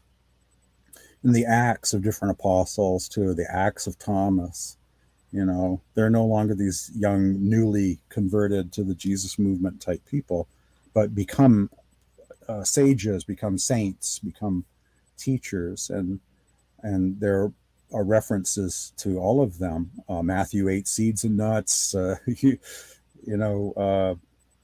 James the Just never ate meat from birth. Never touched meat right from the beginning. So these folks were allowed to get older and become spiritual leaders in these other texts, and you get to see what happens. But for most people that only have this Sunday school orientation, it's like, these disciples are fishermen, and end of story. They're off in the background. Then Paul takes over, and these folks are like in Jerusalem. I don't know what they're doing. They're just in Jerusalem, I guess. And you don't really hear from them, and they're kind of treated as lesser apostles, or not as exalted as Paul, and he's taken over and running the show, and these other folks are just sort of. In fact, the disciples of Jesus are portrayed as kind of dense and dull most of the time, right? Kind of slow. They don't understand. They don't get it, and then you don't hear from them anymore. Unless you read the Clementine literature and the various acts of the apostles, and then you get to see what happened to them after their Sunday school gig. Yeah, it's interesting with kind of what's the term for the apostles? They just don't get it, or the disciples, right? Yeah, it's all politically dunking on them. Not April DeConnick. Elaine Pagels talks about the whole doubting Thomas thing. That was quite an ambush. That story about Thomas being the doubter, and that she actually says that was deliberately put in the Gospel of John as part of a power struggle between sects, between the Thomas group and the John community. Everything is politics. Everything is, it makes Thomas lower, He's forever doubting Thomas. And Paul is just halfway sensible. And everyone else is just kind of a blundering, Yeah, they just stooge. didn't understand, don't get it. Right, and that's the power struggle. That's the politics. The Ebionites were very anti-Paul. They like Peter. They follow James, like the Gospel of Thomas, saying 12. We know, Lord, we know you're going to depart from us. Who will be the leader here? And it's the reply was James the Just, for whose sake heaven and earth came into being. That's kind of a mystical saying, about the greatness of someone, that the whole universe was made for someone. That's been applied to other sages as well in Judaism. Yeah. And what does that mean, do you think? They are a great being, but I think we're all... It's hyperbolic, yeah? Yeah, it is. But I think it's really describing the soul as being that. And that actually I think could apply to all of humanity, really. We're the great wealth dwelling in the poverty, to use Thomas language. The soul is a great wealth, a pearl lost in the mud, but still is a pearl of great value, even if it is embedded in the mud. In Eastern Christianity, Thomas is actually considered the great saint.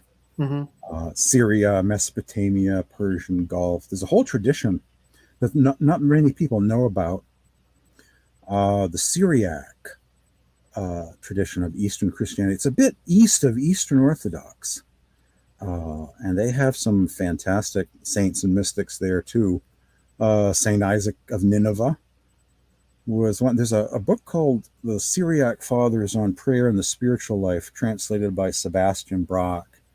That's an anthology of their writings from Syriac Aramaic, translated for the first time into English. And so that's like another whole world of Christianity.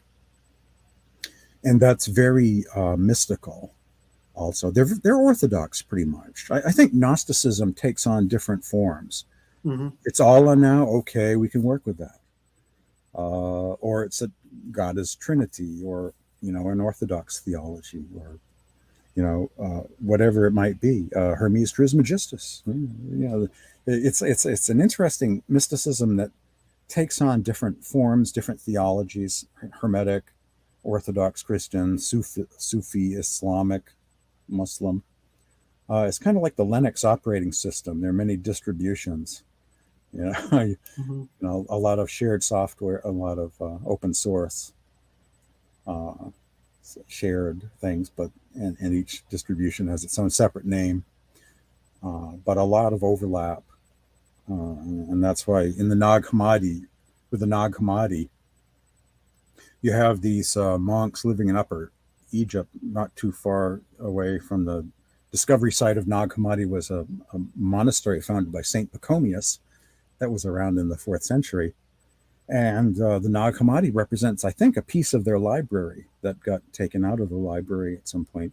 And so these folks were reading Hermetic works, Sentences of Sextus, that's Pythagorean. And of course, we have labels for the different schools of Gnosticism: Sethian and Valentinian. Now, these folks are reading all of it, and then more outright Christian, earlier proto-Gnostic, works: Gospel of Thomas, Gospel of Mary Magdalene. Well, that was actually from a different manuscript, different discovery, but also read in Egypt. So these folks are pretty into the wisdom being presented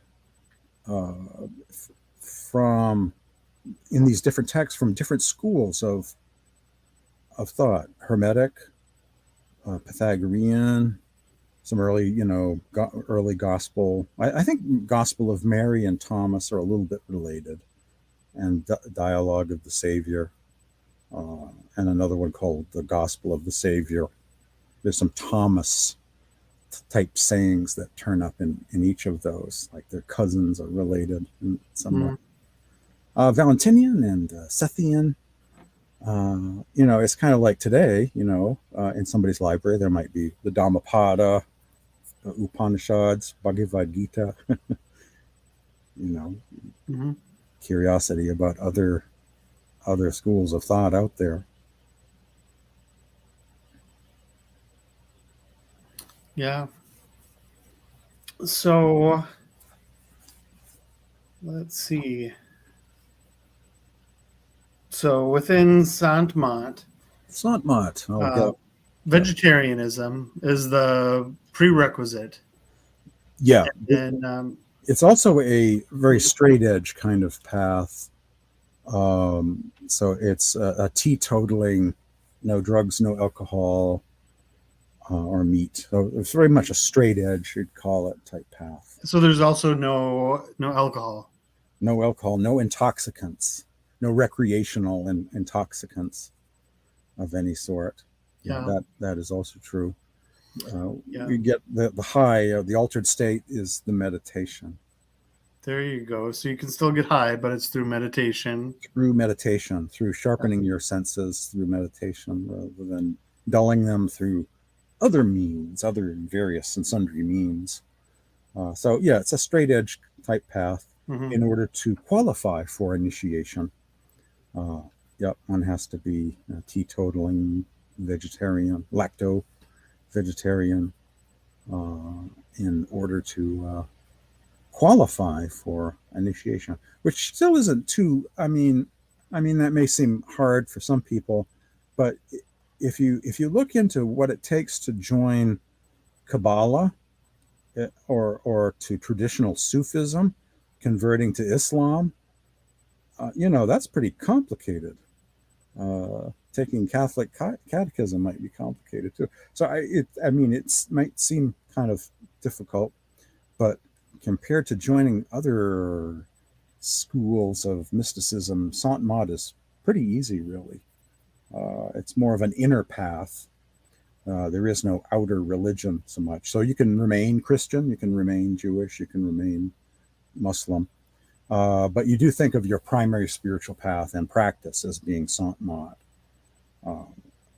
Anyone from any community, going so far as to become initiated, become an initiate, they think of that as their primary spiritual path.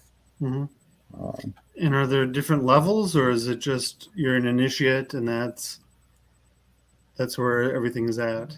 One initiation into the light and the sound, and the rest is the inward journey of the soul. This journey of ascension. It's just kind of like a conscious, and this is actually a term that David Lane coined, I think, a long time ago in his book Enchanted Land, a conscious near-death experience, a gradual, incremental near-death experience through meditation, where you gradually ascend. The third eye center is primary in Sant Mat. We don't really care about the other chakras. They just are powered by the third eye center and just are doing their own thing. So the third eye center is considered the gateway to the kingdom of heaven, the portal to the divine. And it also serves as a kind of third ear as well. So meditation is focused on the third eye center. So it's a type of meditation that changes over the years. It's not really like counting your breath for 30 years and it's just the same today as it was back during the Obama years or the Bush years, something like that. It changes. The lights and sounds may change. You may go further down that, or up rather, that tunnel toward the light. and your meditation may improve over time. But it's never dull. It's never the same. Every meditation is unique. It's never necessarily the same all of the time. So it's just an inner ascension. That's the advancement. That's where you progress. It's all meditation. How do you hear the sound and see the light? Well, with eyes closed, it's kind of a secret practice, but there are general, principles that are mentioned in the books, and I certainly can mention them. And it's very similar to what you might read in the Nag Hammadi also. So there's some secrets to it? The actual names that are repeated and the specific details of initiation is kept secret, is just like between master and disciple at the time of initiation. There are books, though, that do take you pretty far if you read some of the Sant Mat literature, generally describing the practice. So it's just the specifics of it and the totality of what you learn is kept secret. And that's actually a very Gnostic thing. There's actually a few of those Gnostic texts that are labeled secret, but they got published anyway. And we're glad that they were. But generally speaking, there is the teacher, the living master, Sant Sat Guru, imparts a sacred name or names. It varies from tradition to tradition. There are different branches of Sant Mat, and mantras change from place to place sometimes. There is the sacred name or names. These correspond to heavenly regions. And one repeats these names, for the most part, mentally, within the tongue of thought, within your mind. That's a mental chant. It takes you further within than a verbal chant would. So this is going on in your mind, and can become kind of like an automatic thing after a while. It's like your mind is repeating these names while you, as soul, as consciousness, kind of separate out from that process. And one is concentrating in the dark, gazing, concentrating at the third eye center. And another way of describing that is with your eyes closed as you were repeating these names, you're gazing into this dark void, this total darkness. But it does not have to remain dark. People can see and have reported, even non-initiates, if you put someone in a cave and instruct them on meditating a little bit, a certain percentage of the population will have mystical experiences just very easily if you get them in a sensory deprivation kind of darkened, quiet, silent state, like a deprivation, like one of those sensory deprivation tanks or cave or room. So one is gazing into the darkness, repeating their sacred name or names, and light can appear. Different kinds of light may appear. Stars are quite common. And in that silence, there can be sound coming from beyond the silence. Kind of for most people, probably the astral bell sound would come first. Kind of a ringing tone that's constantly there, and it's there already. All the light is already there. The saints, like other mystics, have said, the light and sound are within everyone. They're just not normally noticed by people. George Fox, founder of the Quakers, said the light of God is within everyone. The light and sound are already there. They just need to be uncovered. So quite often in the silence, the ringing tone, ringing sound, or sound of silence, as some Buddhist teachers call it, will be all of a sudden something you notice. And so One can hear like a faint tone or tone, might sound like crickets, might sound like a bell that has been hit, but rings forever, just continuously reverberates. Um, if anyone is familiar with Tibetan bells and singing bowls, some of those sound very ethereal and otherworldly, very much like the sound current, the sound of silence. Yeah. Which, yeah, the singing bowls. There's the it's popular with Indian music. These this droning sound. Oh, the tambura. Yeah. And then someone with another instrument will play on top of that sound. That's sort of like the similar to what synthesizers do in some forms of music. It's a kind of sonic carpet. And then there'll be somebody playing a sitar or a veena or bansuri flute as the tambura player continues.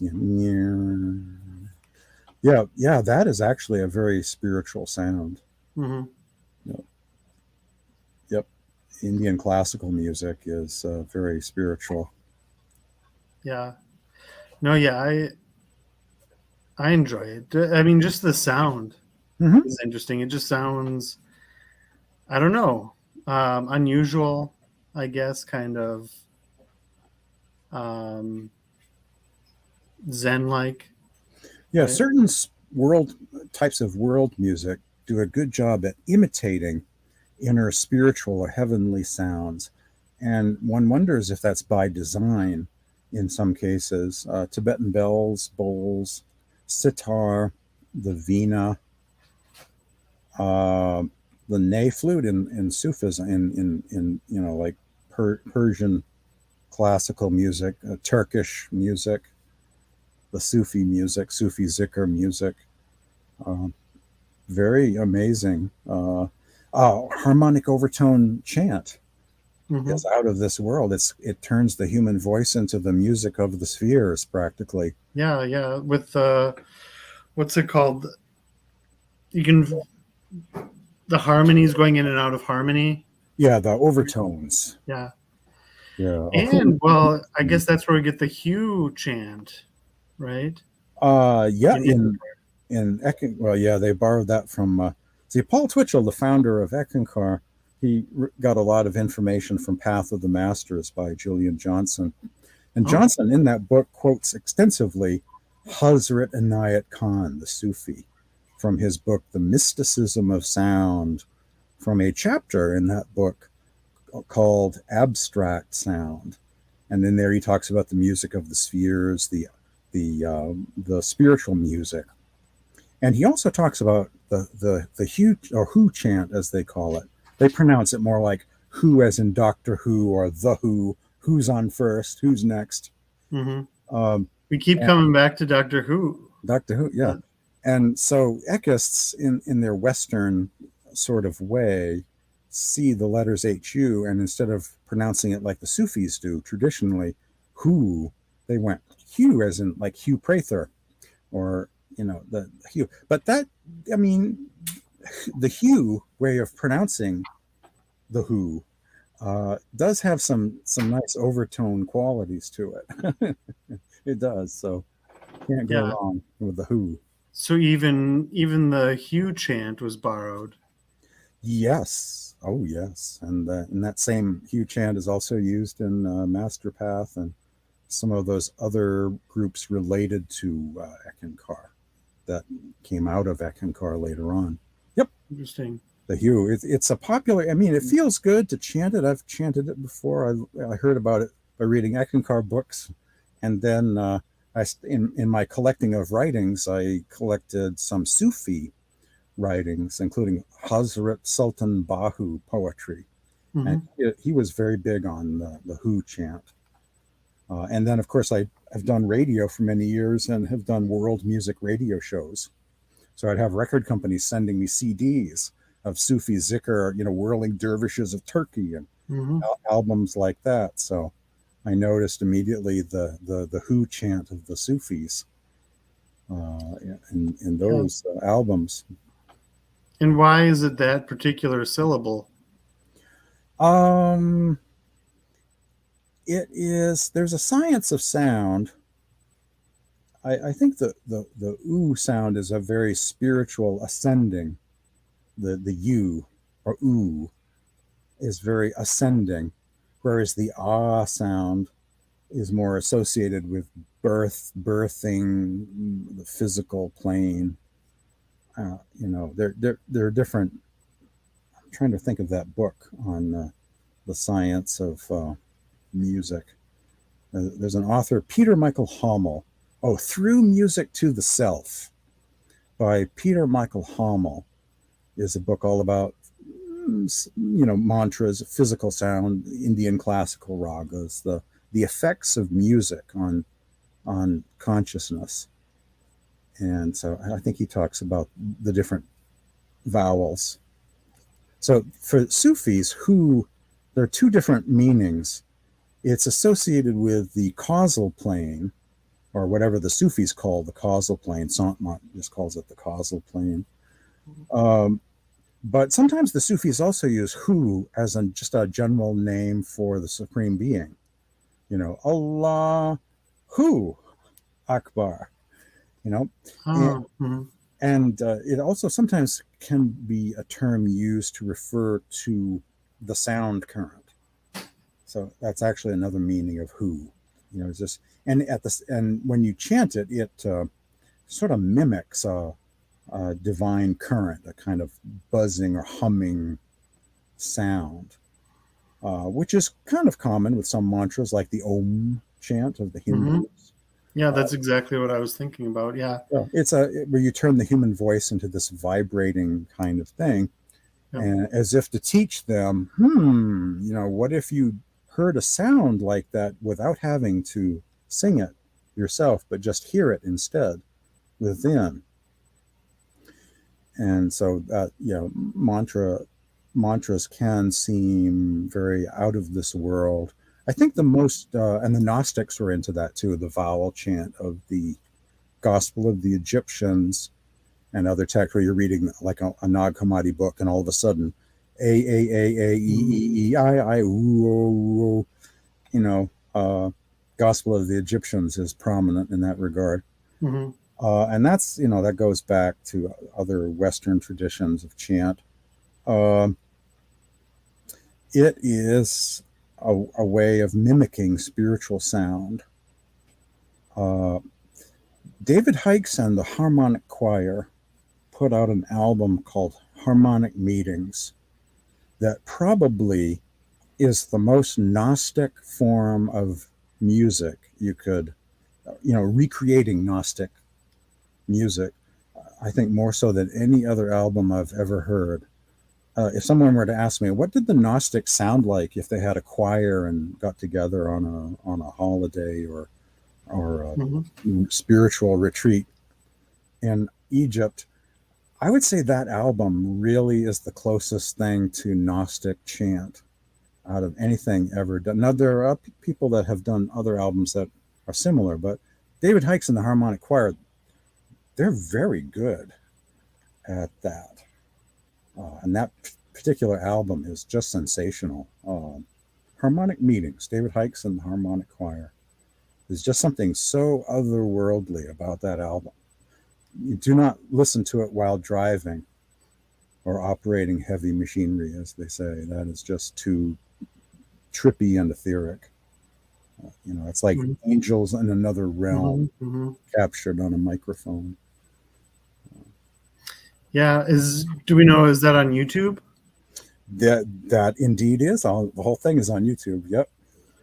Gotcha. Yeah, I'll have to see if we can find it and Yes. put it in the description here. Yeah, it is there. David Hikes and the Harmonic Choir, Harmonic Meetings. It's kind of overtone chant done in a sacred kind of way too. Hmm. So it sounds a little bit like Gregorian plain chant or Eastern Orthodox Coptic chant or Syriac chant. It's a bit like that. It's that choir, sacred vibe type overtone chant. Not so much the Tuvan folk throat singing, which is sort of like Popeye on acid, or Popeye meets the Exorcist, sort of like one person doing overtone. That can seem kind of like maybe they are possessed, something like that. But David Hikes in the harmonic choir, they do it in a sacred sort of way, and even have spiritual names for the tracks. And so it's like if you wanted to know what the Gnostic sounded like, Gnostic vowel chant done by a group of people, maybe Pacomian monks in Upper Egypt, or some Valentinians moving out into the desert. That's probably gonna do it for you. That's probably it. Well, let's see if we can play it now. See if it comes through. Oh, hey. Here, over the channel. Oh, but of course we have to hear the commercial first. All right, Black Sabbath Volume 4.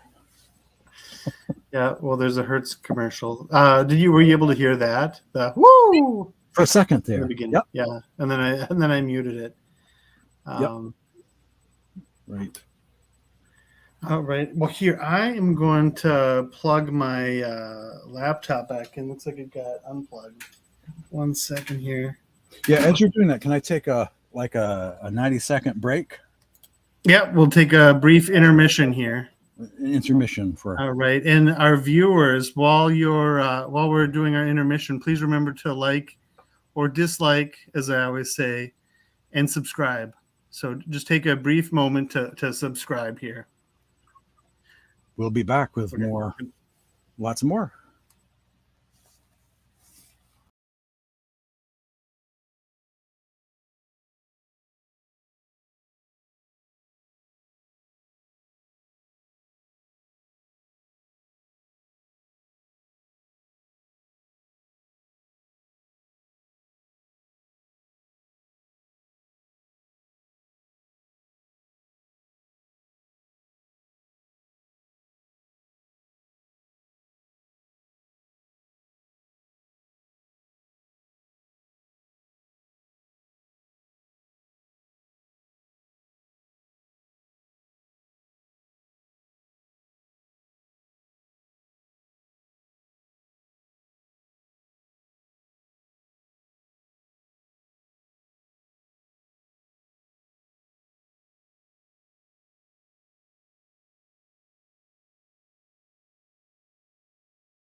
All right, and I'm back. James is coming here. All right, and we're back. We are back for the initiation. Just kidding. Yeah. One thing that causes me to never even think about becoming a false guru. Everyone's doing it, by just reading about people that are like false gurus, and some of the lawsuits, the divorces, the getting caught in hotel rooms, and it just makes you very humble. And makes you never want to be one of those people that are like, well, yes, I heard this voice, and it was saying, you're the master now. And then I go, no, I couldn't possibly be the new master. Okay, I will. You don't want to be one of those people when you read about some of the crazy cults and groups that are out there that have just fabricated their own history and stuff. You just don't want to be one of those people. It makes you very humble, and you don't want to just become false guru and print up business cards and go out shopping for a turban. You just don't want to do that. Yeah, I'm reminded of Tiger King and Doc Antle, if you've heard of that. I guess when you become a big deal, I guess a false guru, um, somewhere on the steps, just like I talked with Dr. Lane about, you want like a whole bunch of wives. And Oh yeah, yeah. I guess I don't know why you get to that point and that's what you want, but for some reason that's Goes with the territory. Yeah. Yeah, I don't know if you just, I don't know. I think some of the famous cult cases, I suspect, and I've read about a few of them actually being bipolar and sort of sexual nymphomaniacs to begin with, and they're very good at selling whatever they're wanting to sell. And so it's a certain kind of personality that sometimes assumes the role of cult leader. And, that happens to also include being a nymphomaniac, I think, in some cases. Yeah, well, then maybe I'm safe at not being a false guru because I used to be in sales. I wasn't terribly good at it. And thankfully, never a nymphomaniac. So that's always a plus.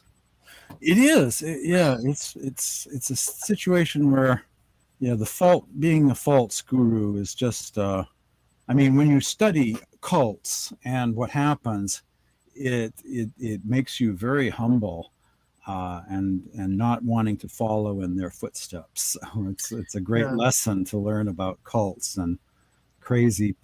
So I am both a mystic and I am someone, following a path, but I greatly value academic information. I like learning about cults and crazy things going on. So what was it, John Stewart, religion provides us, it's a paraphrase of his saying, religion gives us comfort in a world torn apart by religion. That's good. Yeah.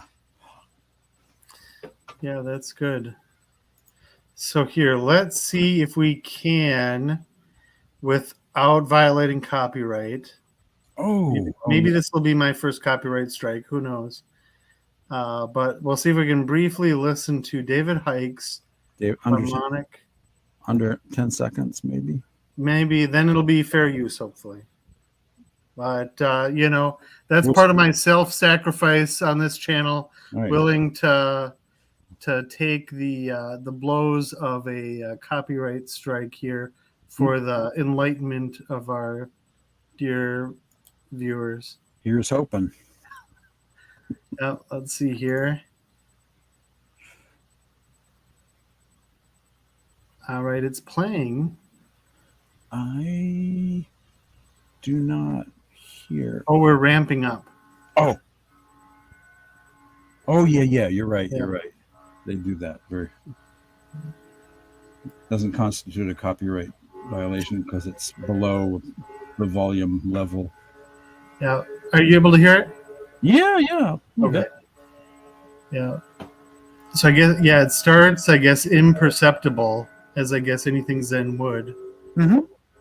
Out of the silence, sound.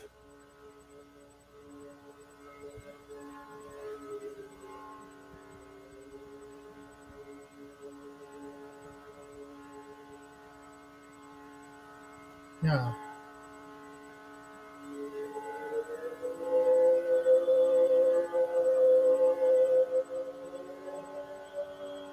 It does sound Zen. And does it continue like this? Well. Oh, well, there's many twists and turns, and sometimes it's more toning, and then at other times it's more like that. It's overtoning. Yeah. There it is. That is it right there. Overtone.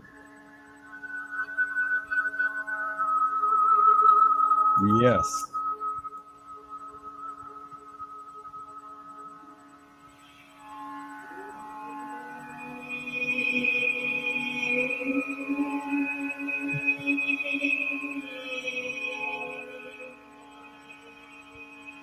It may remind you of Gregorian plain chant, but in a more Eastern kind of way.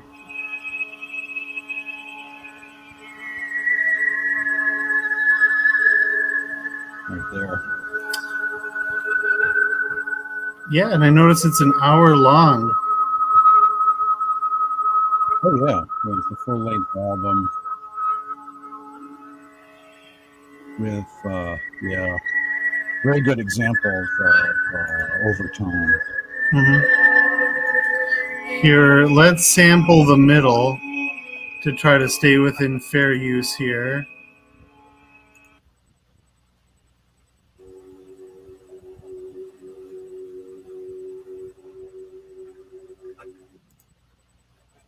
And at the end, there's one called Hallelujah, which is actually done in a kind of Gyoto monk style, a more down-tuned version of chant. Yeah, is that also by David Hikes? Yeah, it's on that same album. Gotcha. Yeah, it's called just Hallelujah. That's a little different vibe, a little more intense. Yeah. Interesting.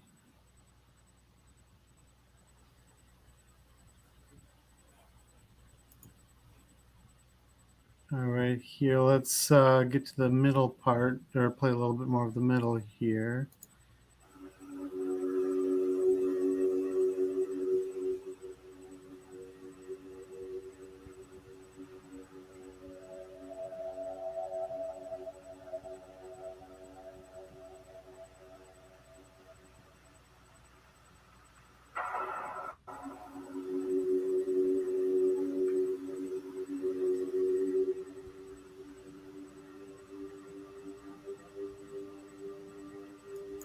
Yeah, does seem a little bit, I guess, almost haunting, a little bit unsettling.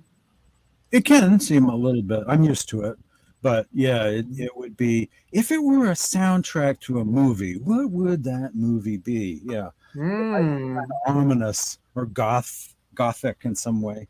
Yeah. You could see that as a suspenseful moment in maybe a horror movie.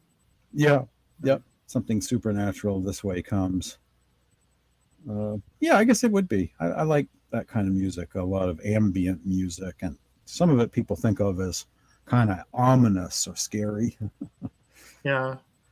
Or you wonder what would a mystic say about that? Maybe you're not listening to anything, and that's what you're listening to, and that's kind of where the suspense is. That Silence and spacing and pauses are very big with that, and it does kind of sound like it's bleeding through from the astral plane too. It goes from like super quiet to something louder. Yeah, it definitely sounds otherworldly, like angels in some other realm. Yeah. Maybe not the angels that we kind of think of, right? Not like an angelic chorus so much as maybe we would think not Hollywood style angels, but maybe this is authentic angels. Right. I don't know, that right. A little bit different than what you would think, but kind of on the same lines. Yeah, kind of like standing on another planet. It would make a good SETI message. Oh, yeah. You could almost see it as something like what's happening on Mars or something like that, right? Yeah, something on another realm. Yeah. Hooded, robed beings standing in a circle with like a couple of planets in the sky or moons, and one of them has rings around it like Saturn, and kind of another place, another time. Yeah, which also seems a little bit ominous. You wonder the imagery, right? Hooded monks, something completely different. So here, let's maybe play the tail end of the song here and see what that's like.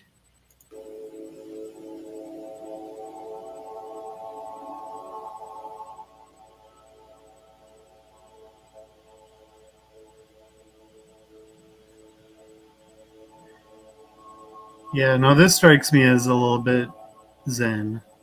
Hmm. Um, Yeah, there are different moods. mhm, They have a number of albums. There's mhm, one called Hearing Solar Winds, which is quite good, by mhm. David Hikes and the Harmonic Choir. Yeah, and there's a newer group. I don't know what you would call it. Marconi Union. Hmm. Have you heard of them by chance? I've heard that name. I don't recall what they do. It's along the same lines. They mix in like what sounds like heartbeat, Hmm. kind of.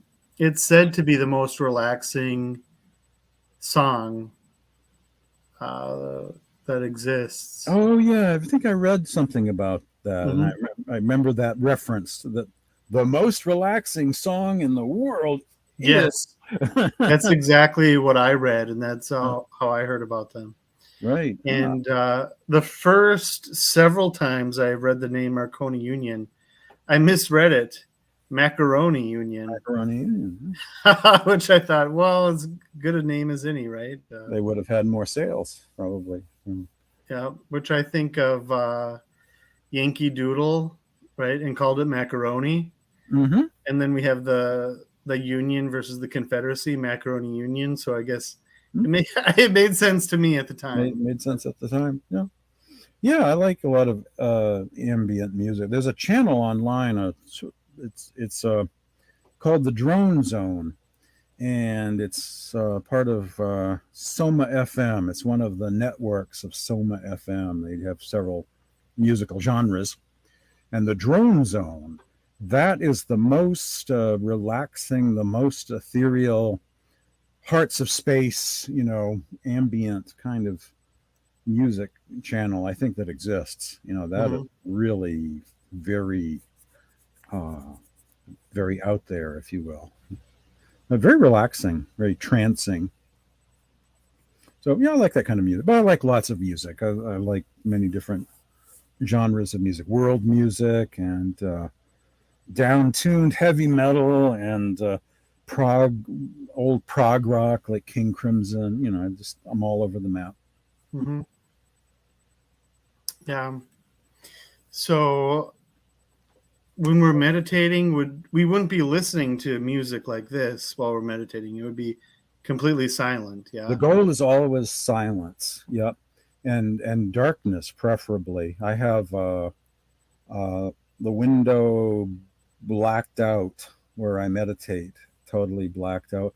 I have a sleep mask too. I won't reach for it, but yeah, sleep mask and headphones. Those sound. I will reach for that actually.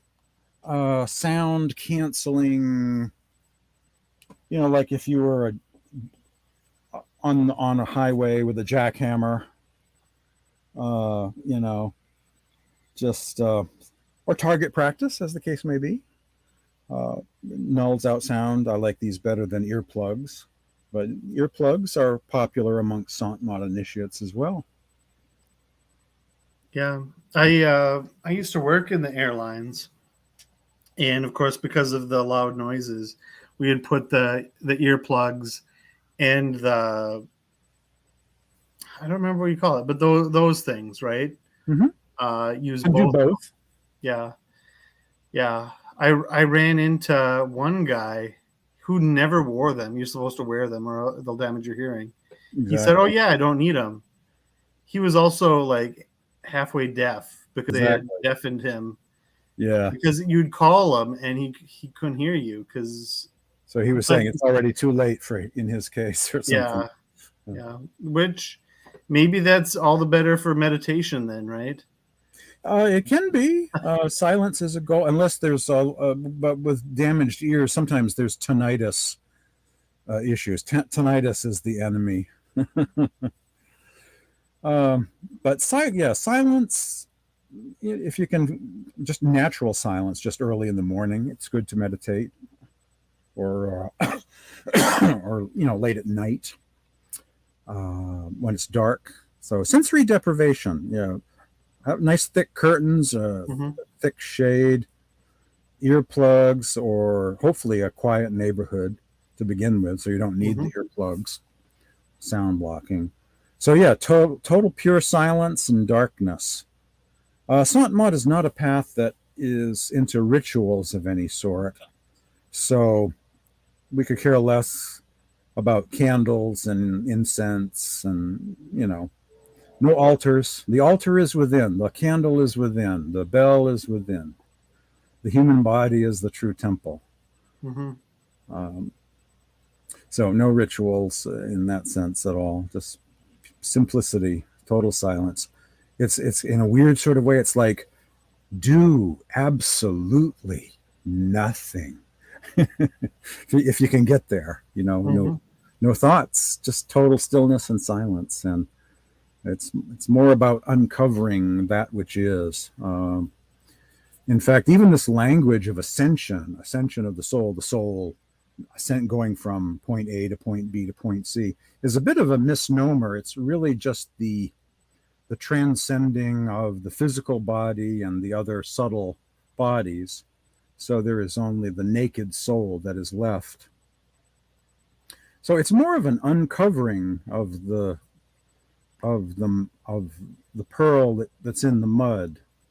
And so in that sense, we think of soul travel, but it's more of a change in consciousness. The consciousness or attention is shifting. But it's not really about physical travel as such, like going through the ceiling out to beyond the stars, onto some other realm on the outside, but all within the human body, transcending the world of the five senses. So in that sense, I think everyone is already in the heavenly realm. They just don't know it. Mm-hmm. Or as Paul, the rogue apostle, from the Ebionite point of view, once said, or pseudo Paul, actually, because it was Ephesians, right? Wasn't it? Or Colossians, one of those. Now we are seated with Christ in heavenly places. Whoever said that, Paul or someone from the Paul community, that's pretty profound, actually. That's probably the most profound statement in the New Testament. Now we are seated with Christ in heavenly places. It's not in the future, but all right now, it's already real. It's just a matter of transcending the world of the five senses and the mind, and uncovering it. Yeah. And there's, I think, one of the logia in the Gospel of Thomas, right, says, who's ever looking for the kingdom of heaven, saying, look here, look there. Right. Yeah, exactly.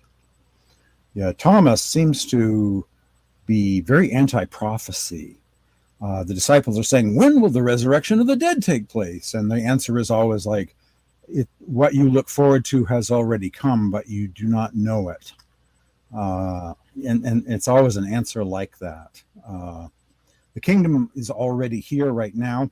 It may be invisible to most people, but it's already here, already right now. Most people don't recognize it. All very much in the present tense. So to say the kingdom is in the sky is a distraction, or looking forward to a prophecy being fulfilled is all just distraction from that which is now, the nowness of the present moment. Yeah, what do they say? Whoever says the kingdom of God is in the heavens, the birds will precede them. Right. Yeah. Yeah. The birds are more spiritual because they're not being distracted by religions that are seeking to make people look outside themselves in all the wrong places. Look to the future, look to a prophecy being fulfilled, look to the sky, or thinking of the kingdom of heaven as like a physical outer up, heaven up, hell down. And yeah, when I first started reading the Christian mystics, I was very impressed by, I think it was in the Confessions of Jacob Boehme, where he was saying, no, the kingdom of heaven is not up physically. and portrayed it more like other dimensions that are right here with us if we could just tune in. And that's really the message of the Gospel of Thomas. You know, the kingdom of heaven is a different frequency, a different dimension. And the initiation verse of the Gospel of Thomas, describing the role of Christ as initiator, I will give you what no eye has seen, what no ear has heard, what no hand has touched, what has never occurred to the human mind. When I talk about initiation, sometimes I will cite that verse as a good example of a master and the goal that he has to get his students to see and hear spiritually and access the present tense kingdom of heaven. So yeah, the Gospel of Thomas is a gospel for mystics. It's the present tense kingdom that you can find now. And even things like compliments are rejected. Like the disciples said, 24 prophets spoke of you. Like they're being nice. They're saying, wow, you know, these prophets prophesied about you. Hey. And he's saying, you are speaking about the dead and ignoring the living one in front of you. And that's the mystic path, like Sant Mat. There's a great respect for past teachers and all that, but without a living teacher, it's over. You know, there's nowhere to go for the initiation, nowhere to learn the secrets. So conventional religions always look to the past, to the time of, Muhammad or Jesus or somebody else. Oh. It's as if the inspiration all dried up. And so those that wrote these inspiring scriptures, they're all gone now. And so we have, polyester prophets or people in suits to interpret, to kind of, try and repackage the creativity of others in earlier times, because they got nothing now themselves in the present. So it's this looking back. So that's one striking difference between any mystic path, even if it's associated with a world religion. There's always living teachers, living mystics right now. Scripture continues to be written. After the Nag Hammadi, there's more stuff. Manichaean and Jesus Sutras in China that were found, and the mystic tradition has never stopped. So there's no looking back to the age of inspiration, the last of the prophets or the last of the masters or last of the mystics. It's a continuous thing right up to the present time. Where do we think that comes from, with the inspiration being, thousands of years ago? And it's all dried up. Yeah. It's all over now. No more miracles. Yeah. There's no more God. No longer speaks to us. Right. It's all dried up. No miracles. No more. Well, you have creative periods, and somehow things get on the loose. Certain saints, certain mystics will gather around them disciples. So I guess you could really think of world religions not so much as geography, like Buddhists are over here, Christians are over there, but more like stages, like adolescence, more like, you have like a Buddha, and he gathers some disciples around him, around the Bodhi tree, or Jesus and his disciples, and you have that foundational stage. And then eventually things get codified into doctrines and things, and you lose the living, breathing mystics. They're no longer around. They're no longer composing odes or hymns or psalms. That's all over with. And so there is a kind of cottage industry of interpreting the inspiration given by others in past ages. And mystics are replaced. There are no more mystics. You have usually some governing council of some sort that takes over a religion and makes all the decisions. And they are quite typically adversarial to mystics. So mystics go someplace else and start over again. Or in the case of Christianity on Mount Athos, they have a kind of secret tradition that's so secret that most don't even know about it. So they can't get upset or don't think of it as heretical because they don't know what goes on the mountain. You know, they don't know about the practices. It's kind of a secret thing. Yeah, which mountain is this? Mount Athos in Greece, the Orthodox. They have 26 monasteries, or I think it's 26, on top of Mount Athos in Greece. And it's kind of separate from the regular, orthodoxy. It's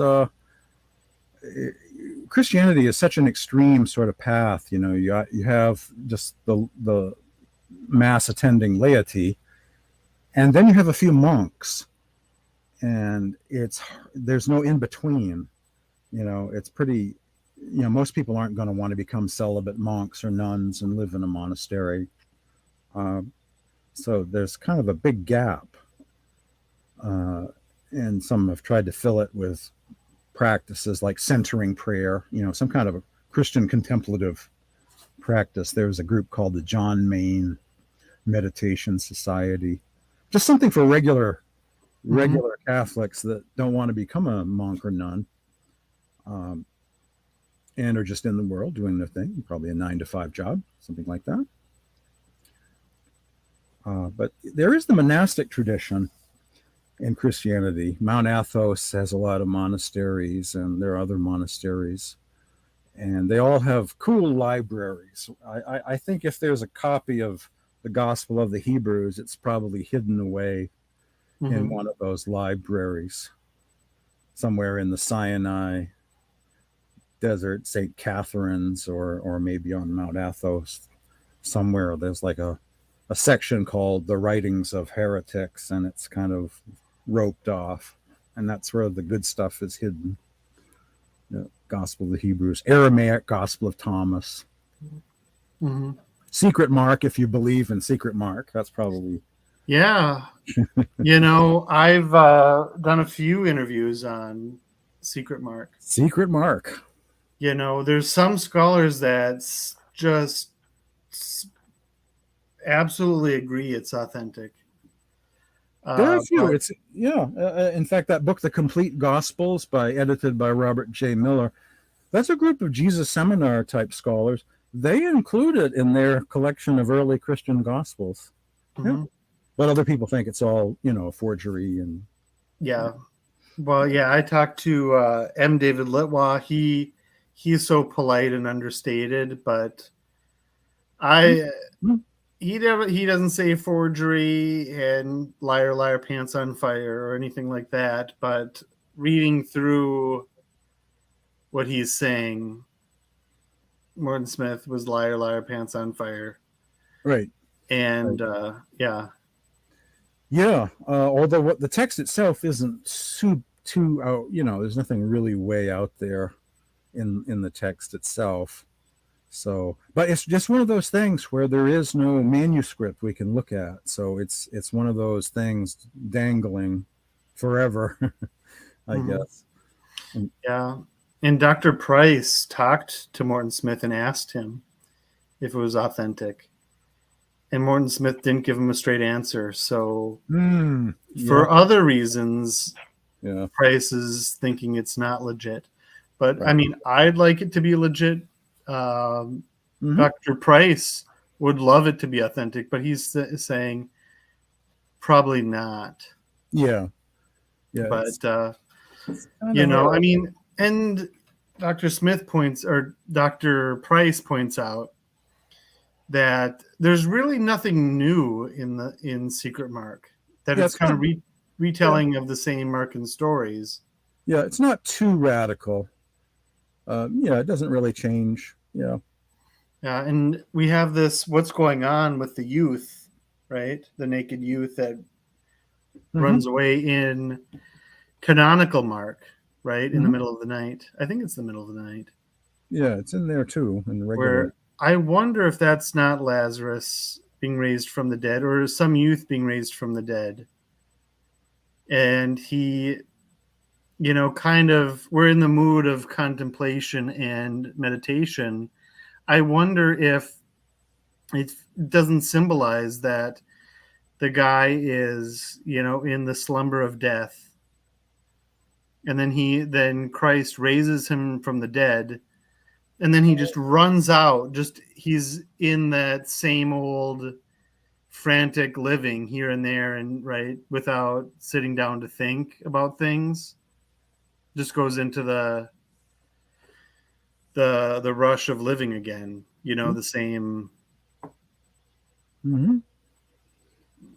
day-to-day life as he was before, without really contemplating death in life.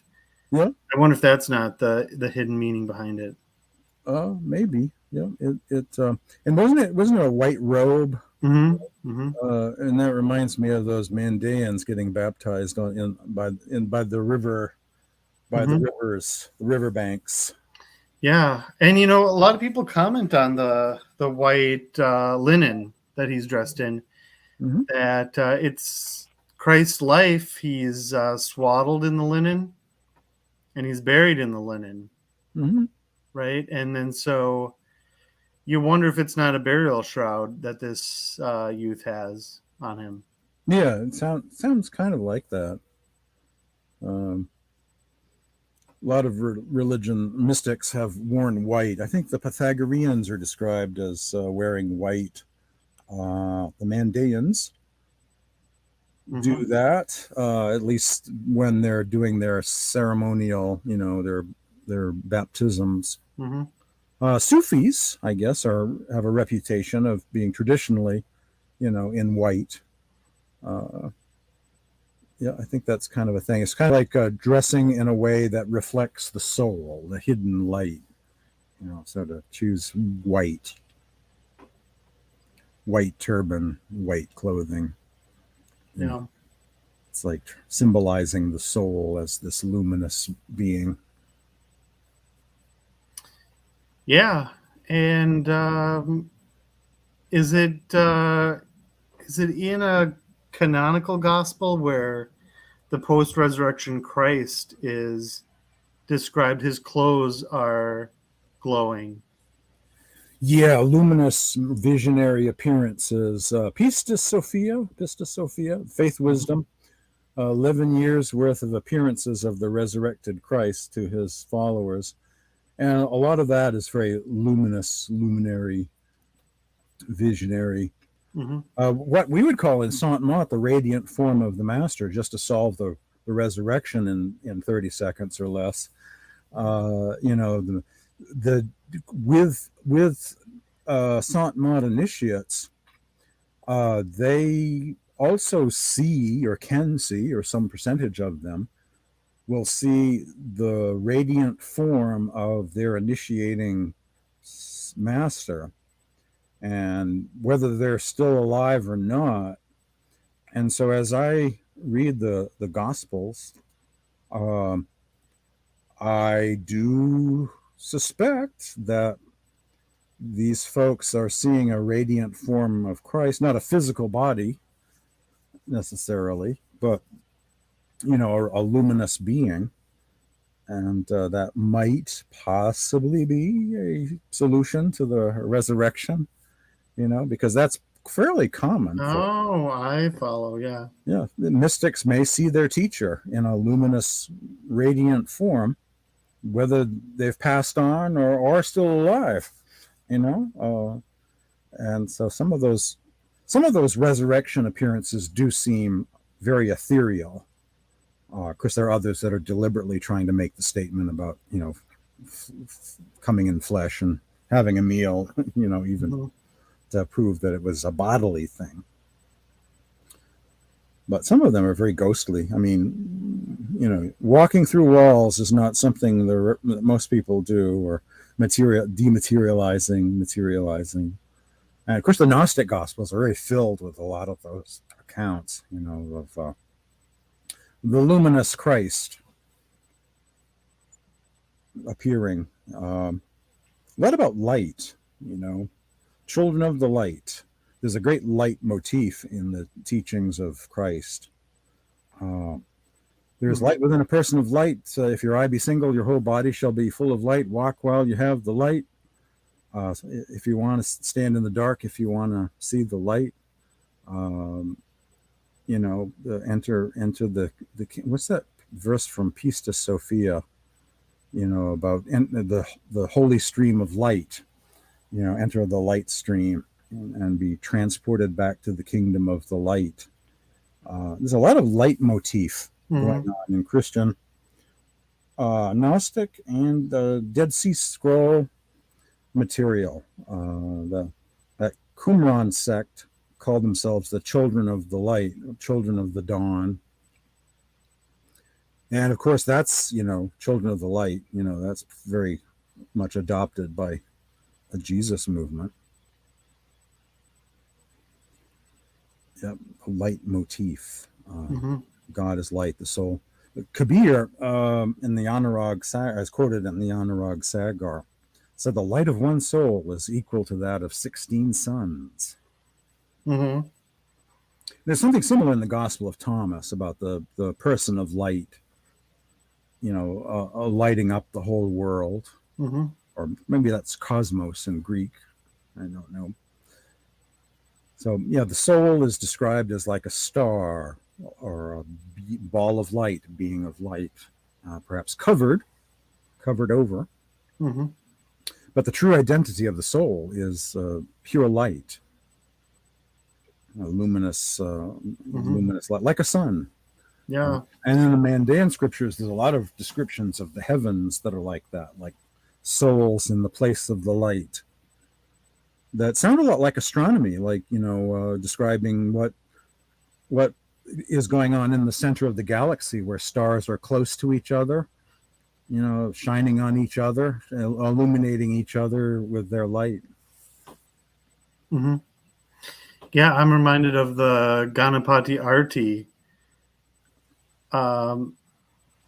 where they talk about Ganapati as bright as a billion suns. Yes, that's a common mystical theme, that the soul is light. Yeah. Sparks of the light that will return back to the great light eventually. Is there any mention of gods in Sant Mat? There are beings,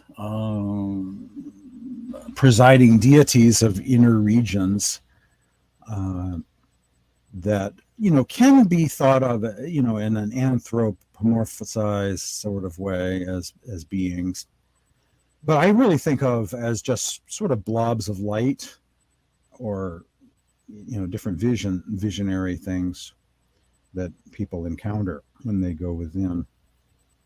Do they correspond to the Hindu deities at all? Not really. Those are considered very low. Sant Mat is very, surprisingly not very Hindu for a path in India. Like it really sees all the gods and goddesses as fairly lower astral, or confined to the three worlds. Vishnu and Shiva and so on. But they have other, they're different presiding deities of the regions. And then there is the supreme being in the timeless realm. So it's kind of like, it's kind of Manichaean in some ways. There's the god of time, Kal Niranjan, who is a false god, like the demiurge, very much is the demiurge, really, an Eastern name for the demiurge.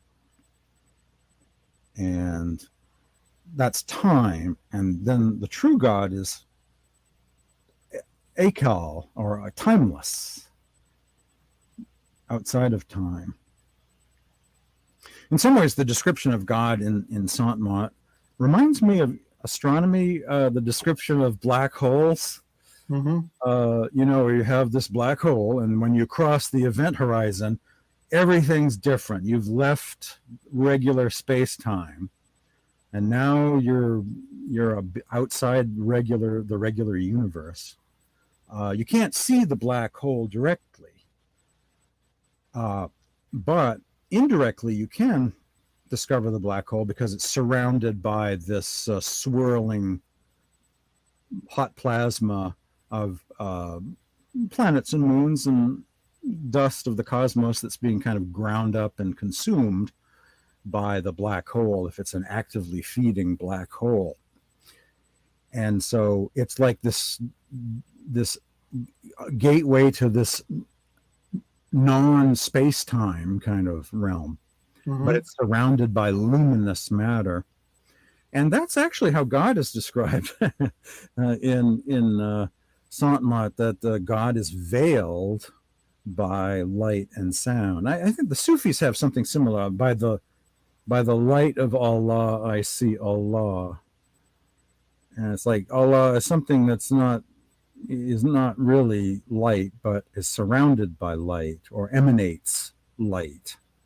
But if you get to that point where you're like there, then you cross beyond light and beyond sound and slip out of what we can comprehend as space-time. That's just so much like black. I listen to a lot of podcasts that actually are on astronomy.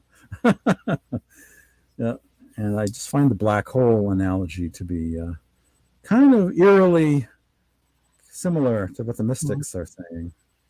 Or it might think about the Great Attractor. If you're familiar, there's this beyond what we can observe in the universe, there seems to be a drift towards the unexplainable drift in an entirely different direction that the known universe is going towards, right? Yeah, there's a cluster of galaxies. I think they've actually kind of solved that now. It's like a cluster, a huge like filament of galaxies that are just beyond the local group and are pulling galaxies toward it. I think that's what it is. Gotcha. Yeah, I didn't know it was. We knew what it was. I thought, maybe a absolutely ginormous black hole, but don't they say that they don't think gravity can have an effect at that distance to attract the known universe, right? That gravity has a. Oh, I see what you're saying. Yeah, there's a lot of weird things about the universe. Like there are galaxies that seem to be affected by each other, are all kind of tilted in the same way, that are tens of thousands and millions of light years apart, many light years apart. But yeah, there are some weird things about the universe that haven't been figured out. And I don't know if it's because back when the universe was young, a lot of objects were much closer together, and so they've retained some, influence, or it makes it appear so. I'm not really sure, but there's a lot of weird things about the universe that are completely unresolved. Including objects that behave like they're affecting each other, galaxies that are affecting each other that are so far apart there shouldn't be any gravity whatsoever tugging on them. Mm-hmm.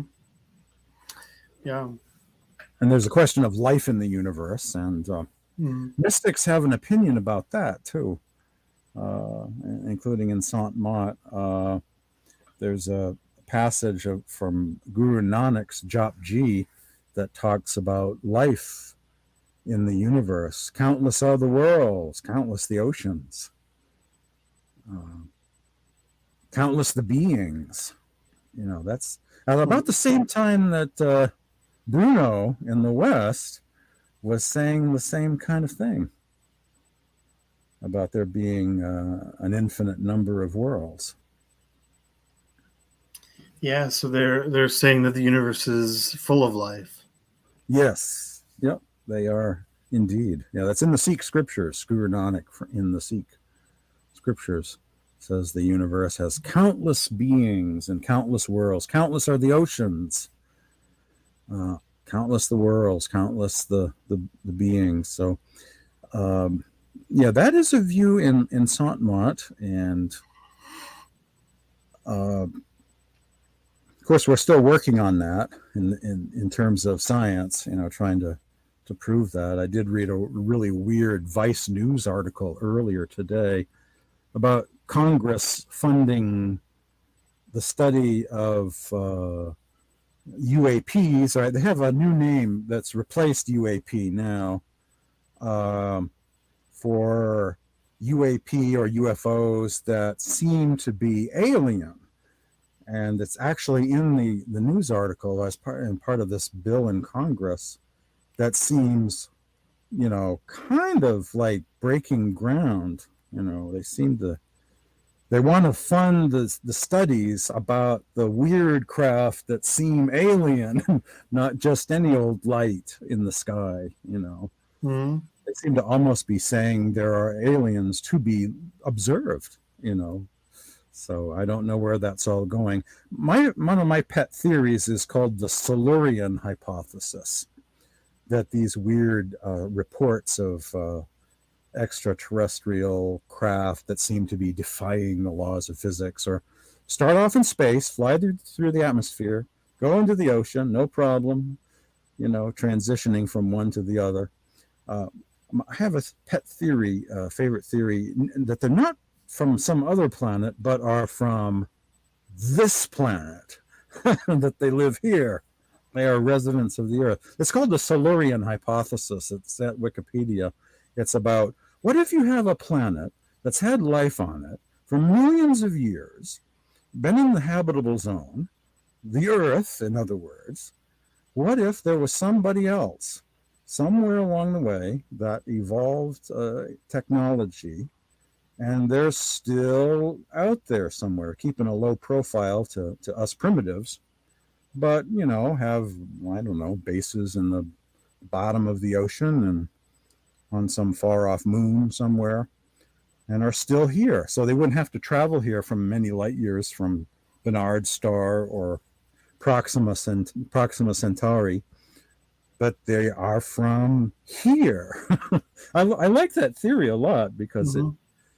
it's logical that over millions of years there might have been somebody, some other species. And there's some other scientist that has a hypothesis. What's it called again? The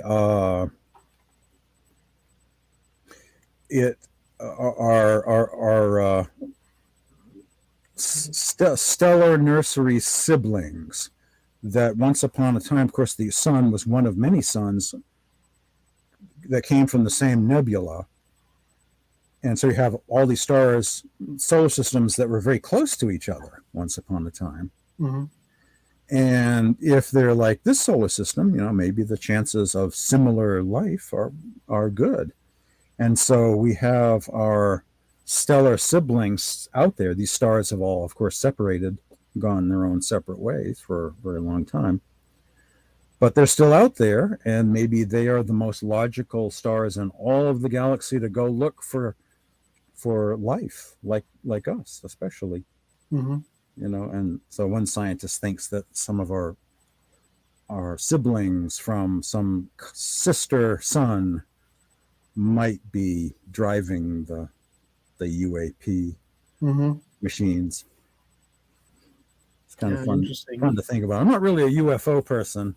Yeah. But there is some weird stuff going on. Mm-hmm. And I'm all in favor of investigating. Yeah. Well, my theory is a little less, what do we want to call it, interesting, that I've looked into it. And so the military, in addressing this UAP thing, which has kind of been going around lately, with we see this these objects, or what appear to be objects, as they hover, and then they go incredibly fast. They're moving all around, right? And we're following with them with a camera, and it seems to they do things that would seem to be impossible, right? Right. The aircraft carrier flyovers and pilots. Yep, exactly. And well, yeah, then they're pretty much always observed from airplanes. Mm-hmm. And the military has responded to this, and they say that we know what it is. And they don't explain what it is. Ooh. Right? Because we would think that it's highly classified. Right. What it is. Right. And what it actually is a known defect in the cameras that they don't want it to get out. To other militaries. Yeah. Or other people, but because they don't want to confirm what it is. But there's multiple lenses, right? Like, there's the inner lens, and then there's an outer lens. When there's glare on the outer lens, it turns, right, to get something in focus. Yeah. Right. Yeah. So the glare appears to move, right? And when you focus on it, it'll continue to move, right? Because it's trying to bring it in. It's trying to bring the glare itself into focus, right? And so it'll appear like this thing is moving all over the place. It's stationary, and then it just shoots off into the sky, right? It just hovers above an aircraft carrier. Right. That so it's very explicable. There's unfortunately no aliens visiting us. It's just a known defect in the camera. And so they like stoking. The reason for stoking the alien theory is to cover that up. Well, they're not stoking it, but they're not calming it down either. Right. They're happy that it's being discussed right now, but the reason isn't that there are true aliens that they know about, or secret Area 51 classified programs, and they want us to think that they're UFOs as a cover story for their secret fleet of high-tech vehicles. They just can't tell us, it's glare on our cameras and defect in the technology, and they'd rather have us think there are aliens. And I don't know if they're intentionally misleading us, but they're not telling us what it is, right? Which just leads to speculation on it. Right. They like that ambiguity and speculation and debate in the media. I think that's been true for sure in history, right? So the whole UFO saga has been used to cover up stealth aircraft development. Yeah. It's been a convenient story from time to time. Well, I mean, I don't think they're misleading us, but they're not leading us, right? Like, we see these with it, airplanes that don't make a sound, right? What was the one? They're like triangles that are almost purely jet powered, without really. They're, you know what I'm talking about? Is it the stealth bomber? Stealth bombers. Yeah. Which it looks like something an alien would drive. Kind of creepy. Yeah. They reminds me of Flight of the Navigator, that kind of deal. Yeah, it's been a convenient, UFOs have been, I think, used as a cover for other activity. I think that's probably true.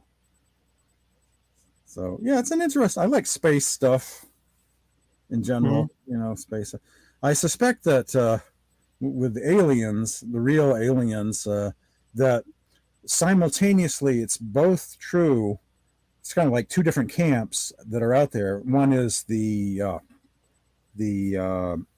kind of lonely Earth hypothesis, the almost like we're the only ones. And then, of course, there are others that believe there's life all over the place in the cosmos. So I think both are probably true at the same time. That that it may be, 1,000 light years before you get to an intelligent species that are willing to throw rocks at us or shoot at us if we should land on their planet. So we're both alone and in a populated universe at the same time. We would have to go a long ways probably to find someone that we could talk to. And maybe that's a good thing. I think the worst case scenario of all would be to discover a species just like us at about the same level of development nearby, like Proxima b. And we look at through the telescope at that planet and go, wow, Earth too. Nice oceans, good atmosphere, warm temperature. We could colonize that world. And they are looking at our planet and go, Proxima b too. We could colonize that world. It looks really great. Water and warm temperatures. And then, that's when I think that's the worst case scenario with aliens is finding other nations to quarrel with that are just close enough to maybe get here someday to colonize us. Another Cortez or, somebody who wants to own the land. Yeah. Yeah, or War of the Worlds kind of scenario where they're so much more intelligent, which Orson Welles kind of returning back to vegetarianism. Right? Well, they viewed us as animals that they could eat. That would be very bad news. That would be, yes, To Serve Man, the Twilight Zone episode. And To Serve Man is the name of a book, but it turned out to be a cookbook. That's what we don't want. We want them to be the vegans that we aspire to be, or hope that everyone becomes here. To serve man. Serve man. So that was the joke from the Twilight Zone? Yeah, that was to serve man. What do they mean by that? It's a language translation thing. To serve man. They're here to help us. They come in peace. But actually it's a cookbook. So they mean to serve man, soy sauce, maybe some spices, different meaning. We got the translation slightly wrong. Mm-hmm. So yes, we want aliens to be vegetarians or vegans, and not see us as like we see or we treat other species. Yes. Yeah, I've heard about the movie Earthlings. I've never seen it, where they talk about if aliens viewed us, what they would think. Oh, that sounds interesting. Yeah. Yeah, with us eating other Earthlings, it wouldn't we would think have the highest opinion of us. That's right. That we would be in trouble. That is a question. Yeah, friend or foe, adversarial aliens. That's a debate in the scientific world right now. MEDI, the desire to transmit, to seek out aliens with radio transmitters. That's a big debate right now. Should we do it? Do we? In some ways, it seems like we have a lot of crazy nuclear powers in the world. So maybe if we learned of the existence of someone else, maybe that would make humanity unite and promote peace. But of course, if they're the proverbial Klingons, then maybe that's not going to turn out so well. If the aliens are treat us like we've treated, Native Americans and other indigenous populations, then that would not work out so well for us. Yeah, I'd hope first contact would be like in Star Wars, where it's with the Vulcans rather than the Klingons. The Star Trek. I'm a Trekkie. I'm a Star Trek fan. In some ways, I'm more concerned about earthly powers. The apocalyptic scenarios here. I'm more worried about humans rather than what would happen if aliens discovered we're here. I think So I guess I'm kind of leaning toward it would be probably helpful for world peace to discover some signal from some extraterrestrial civilization. That may be a positive thing that we could use right now. I'm more concerned about humans with nukes than what aliens might be up to. Yeah, which, I mean, that's a good point, that if we were to look up and see a ginormous Borg cube headed straight for us, hopefully that'll lead to world peace, right? Well, until they get here. Yeah. Well, and then, actually, false alarm, it's just, it was nothing. Sorry, it was just, a defect in our lenses. But at least, now we have world peace. But, an inevitable alien invaders would probably get us to think about peace. I would think so. I would think it would some sort of extra realization that we're not alone would have a positive effect that we could probably use right now. That would be beneficial to the population of the world. Yeah, I'm more concerned about human behavior than alien behavior. And if there's anything true about the UAP, well, whatever they are, they're not really doing bad things. They're not really zapping anyone, bombing any cities. So I guess we have little to worry about from them, whatever they are. I tend to be into space. I like hoping for exciting discoveries, like other inhabited or in worlds with life, even bacterial life. That would be great news. I actually listen to more space-related podcasts than spirituality-related podcasts.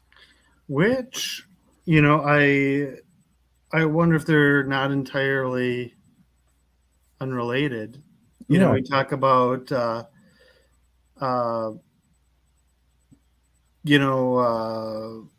the astral realm. We're talking about the stars. Right? So, as above, so below.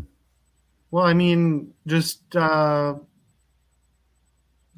is it called? The astral library or something? The Akashic records. Yeah, where the astral, I forget, but yeah, I mean the stars, where that's kind of where the mystics look, right? Yeah. But now we have science, and we can kind of see a little bit with a little bit more clarity. Yeah, there's another. Yeah, the mystics have an inner sky, an inner space. Astronomy has given us an outer space, and yeah, it's a kind of mysticism of the universe, isn't it? We're exploring, trying to, we're encountering new lights, we're seeing we're trying to solve mysteries, we're trying to see further, to know more. And it's kind of like, it's like a physical plane mysticism, exploring.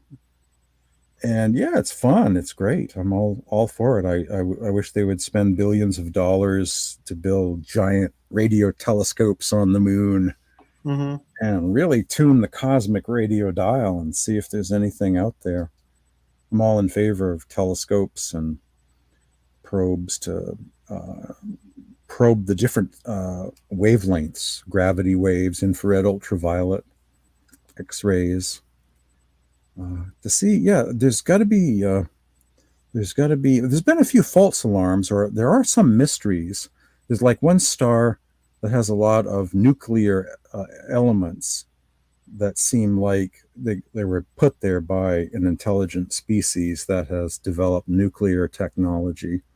We don't know that that's the cause, but there's some weird, and Tabby's star, the dimming star, as if there's something strange blocking the light from that star. There's actually a few of those out there, and there's a few disappeared stars that are found on old plates from the 40s and 50s that are not there anymore, and one wonders why that is. So I think we're entering into an age of astronomy, and we will notice more and more weird things. And if there's something really weird out there, we will soon. I think we'll enter into a time of knowing how weird things are. There may be something really strange going on that could only be explained by intelligence. That could happen. I look forward to that. Mm-hmm. Yeah, absolutely. So, let's see. Anything about Sant Mat that we haven't covered that we... Let's see. Any other final points to squeeze in? A cosmology of several heavens. We've kind of covered some of my points. Living masters, initiation, present tense kingdom of heaven.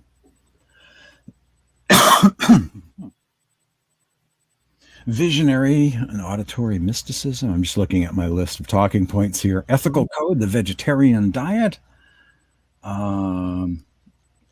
We've kind of covered the essence of it. I would say the biggest takeaway is that Sant Mat is a living Gnostic type path, that nothing new under the sun. There once were mystics. We kind of look back in time. Conventional religion looks back in time to Gospels or surahs of the Quran and so on, Torah. And people do that too with the Gnostic Gospels, that they just look back in time. But the reality of what we see in the Nag Hammadi is there were not only texts written, but living teachers, Valentinus and his successors, Jesus and his successors, various living teachers offering different types of initiation into the mysteries.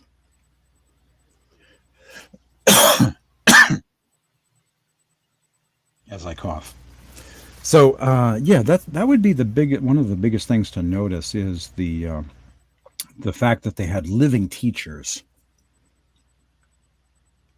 not just books, scriptures, scrolls. And would there be like a Sant Mat community in most major cities? Yes. There are different groups. Science of Spirituality, Radhaswami Satsang Bayas, Sant Bani. And these days, some people just access lesser known teachers who are in India, just by way of the web. Access their talks. I recently watched a bunch of spiritual retreat videos by Baba Ram Singh, happening in India, that some Westerners attended in person, and everyone else just watched on YouTube. And we're able to hear his talks with English translation. Mm-hmm. So yeah, there are several groups, many groups in the Sant Mat category. Bunch of YouTube channels, including mine, but other people too. Other Sant Mat. If you type in Sant Mat in the search engine at YouTube, and people might be drawn to one teacher more than another, and that's how it's always been.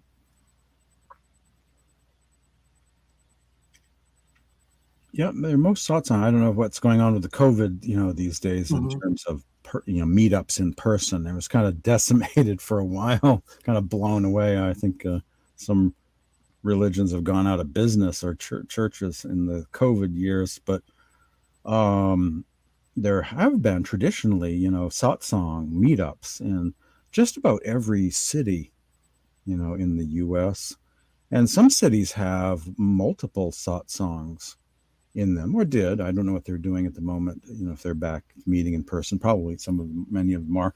Like Toronto, for instance, there's like 10 different Sant Mat groups in Toronto. Kabir Pant or two, and 4 or 5 Radhaswamis, and some other Sant Mat sects that all meet in Toronto because it's a huge Indian population Hmm.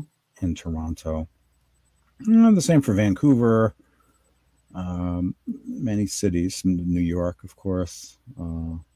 There's always a Sant Mat group or two, and a bunch of things at YouTube. I have an e-library of books, for links to free books that are online in different categories that people can download for free. It's the site archive.org. You can Hmm. find a lot of Sant Mat books there.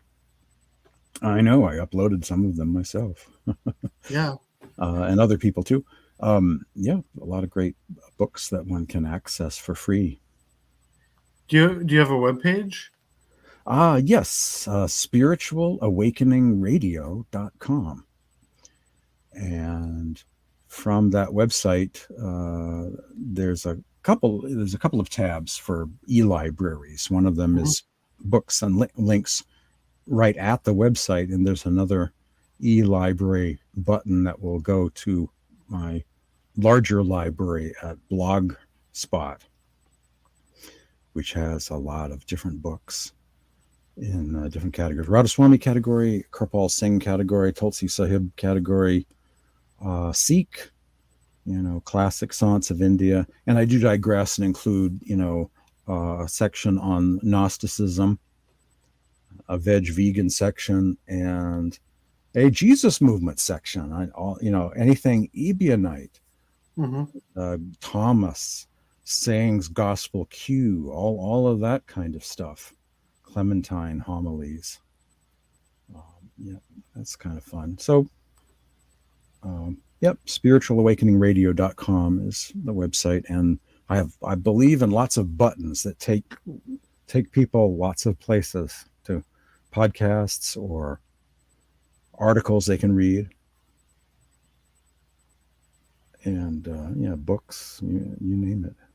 Very complicated website. It took Yahoo a while to revamp my website.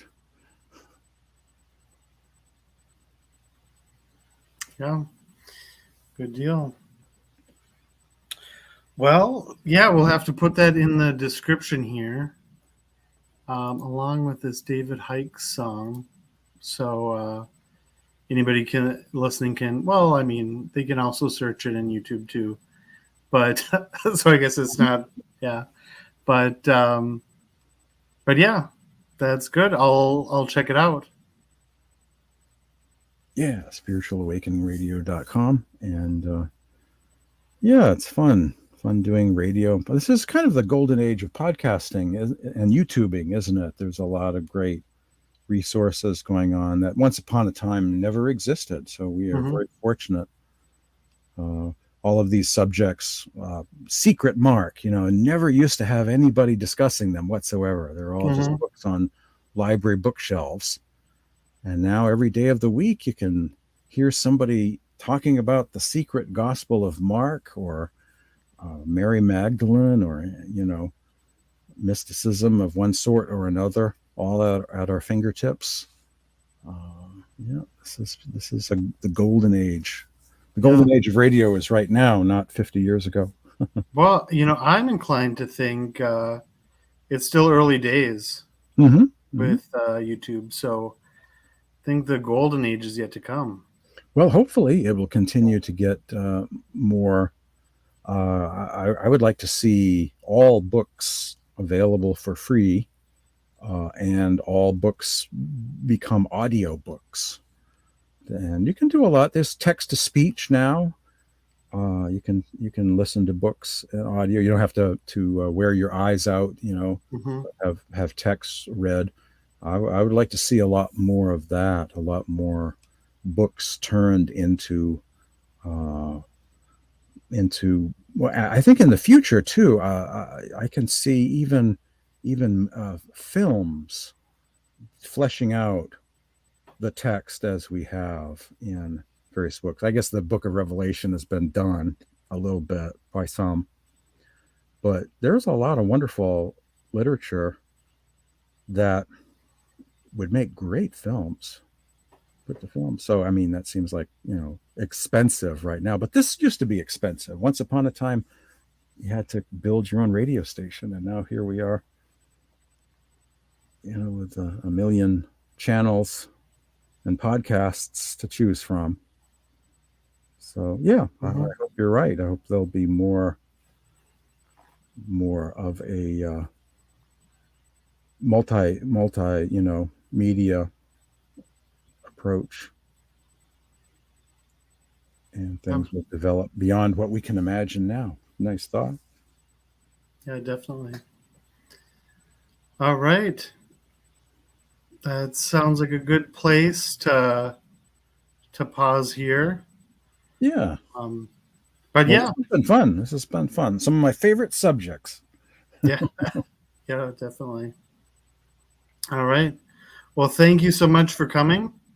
And we'll have to do it again sometime. Absolutely. Maybe,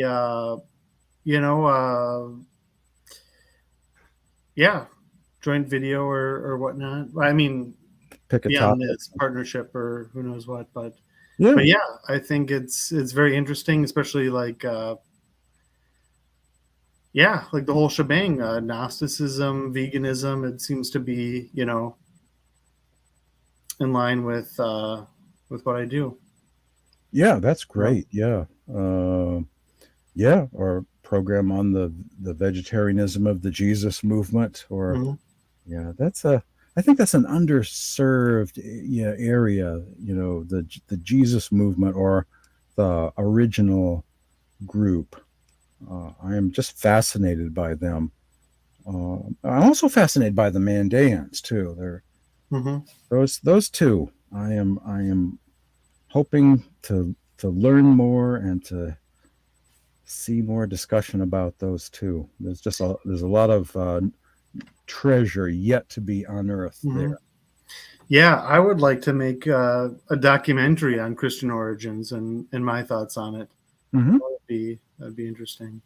Yeah, that group, that original John the Baptist group, Jesus group, James the Just group, and their descendants and the Mandaeans.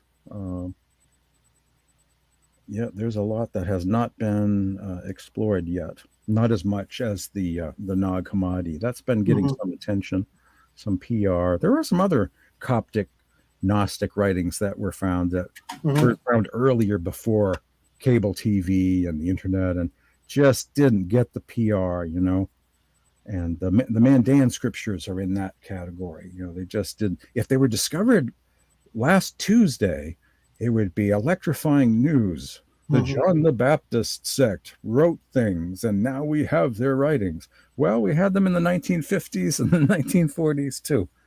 The E.S. Drower was a great Mandaean scholar. And yeah, this stuff was around before we were born, and still hasn't been discussed very much yet. It's kind of like went out of fashion for some reason. So maybe it's time for it to become explored again. And actually, I saw your interview with an actual Mandaean recently. Yeah, and that was interesting with what we think we know about Mandaeanism that we actually don't, and very frequent misapprehensions that have survived. Right? Which when I first met him, I was a little bit leery. I asked him like, so your parents were Mandaean, right? And he said, "Oh yeah, Mandeanism. Like your parents must be Mandean." Must be. Yeah. Choose your parents Yeah, wisely if you want to be Mandaean. You have to be born yeah. into the And religion. I said, "Yeah, I was just asking that because I want to make sure it's not somebody who decided that they're Mandean now, Oh you know, yeah, which yeah, wouldn't yeah. have the history, right?" Right, But right. You want the real Mandaeans. Is that Frank Zappa? Is that a Mexican poncho or is that a Sears poncho? That's right. You want the real Mandaean. Yeah, this and there is some discussion of that of Mandaeanism as originally being vegetarian once oh, they still are. Well, some of them are, but a few of them are, but a lot of them do eat meat. But the scholar E.S. Drower Hmm. wrote a lot of great books on, and she says that, and I think for her it was kind of her spiritual path. I think she was a Western scholar, but I think she became kind of a neo-Mandaean herself. I think she was greatly inspired by the Mandaean scriptures. I think it was her spiritual path. She said there's an oral tradition that they were a vegetarian sect early on, Hmm. once upon a time. Yep, I think there's it kind of goes back to the John the Baptist group Yeah.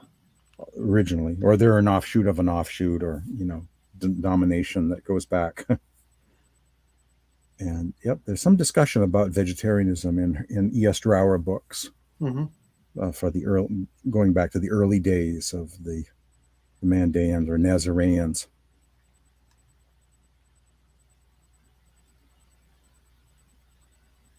Yeah.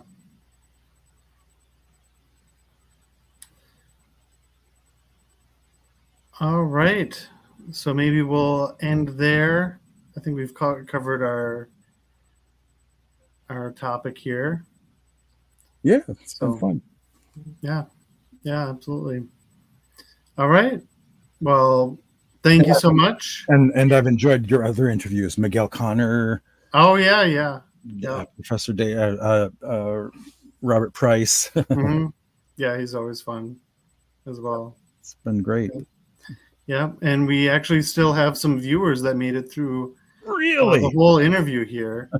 So thanks everybody for watching, Yes. and remember to like and subscribe. And yeah, thanks so much for coming, and very interesting discussion. Yep. Namaste.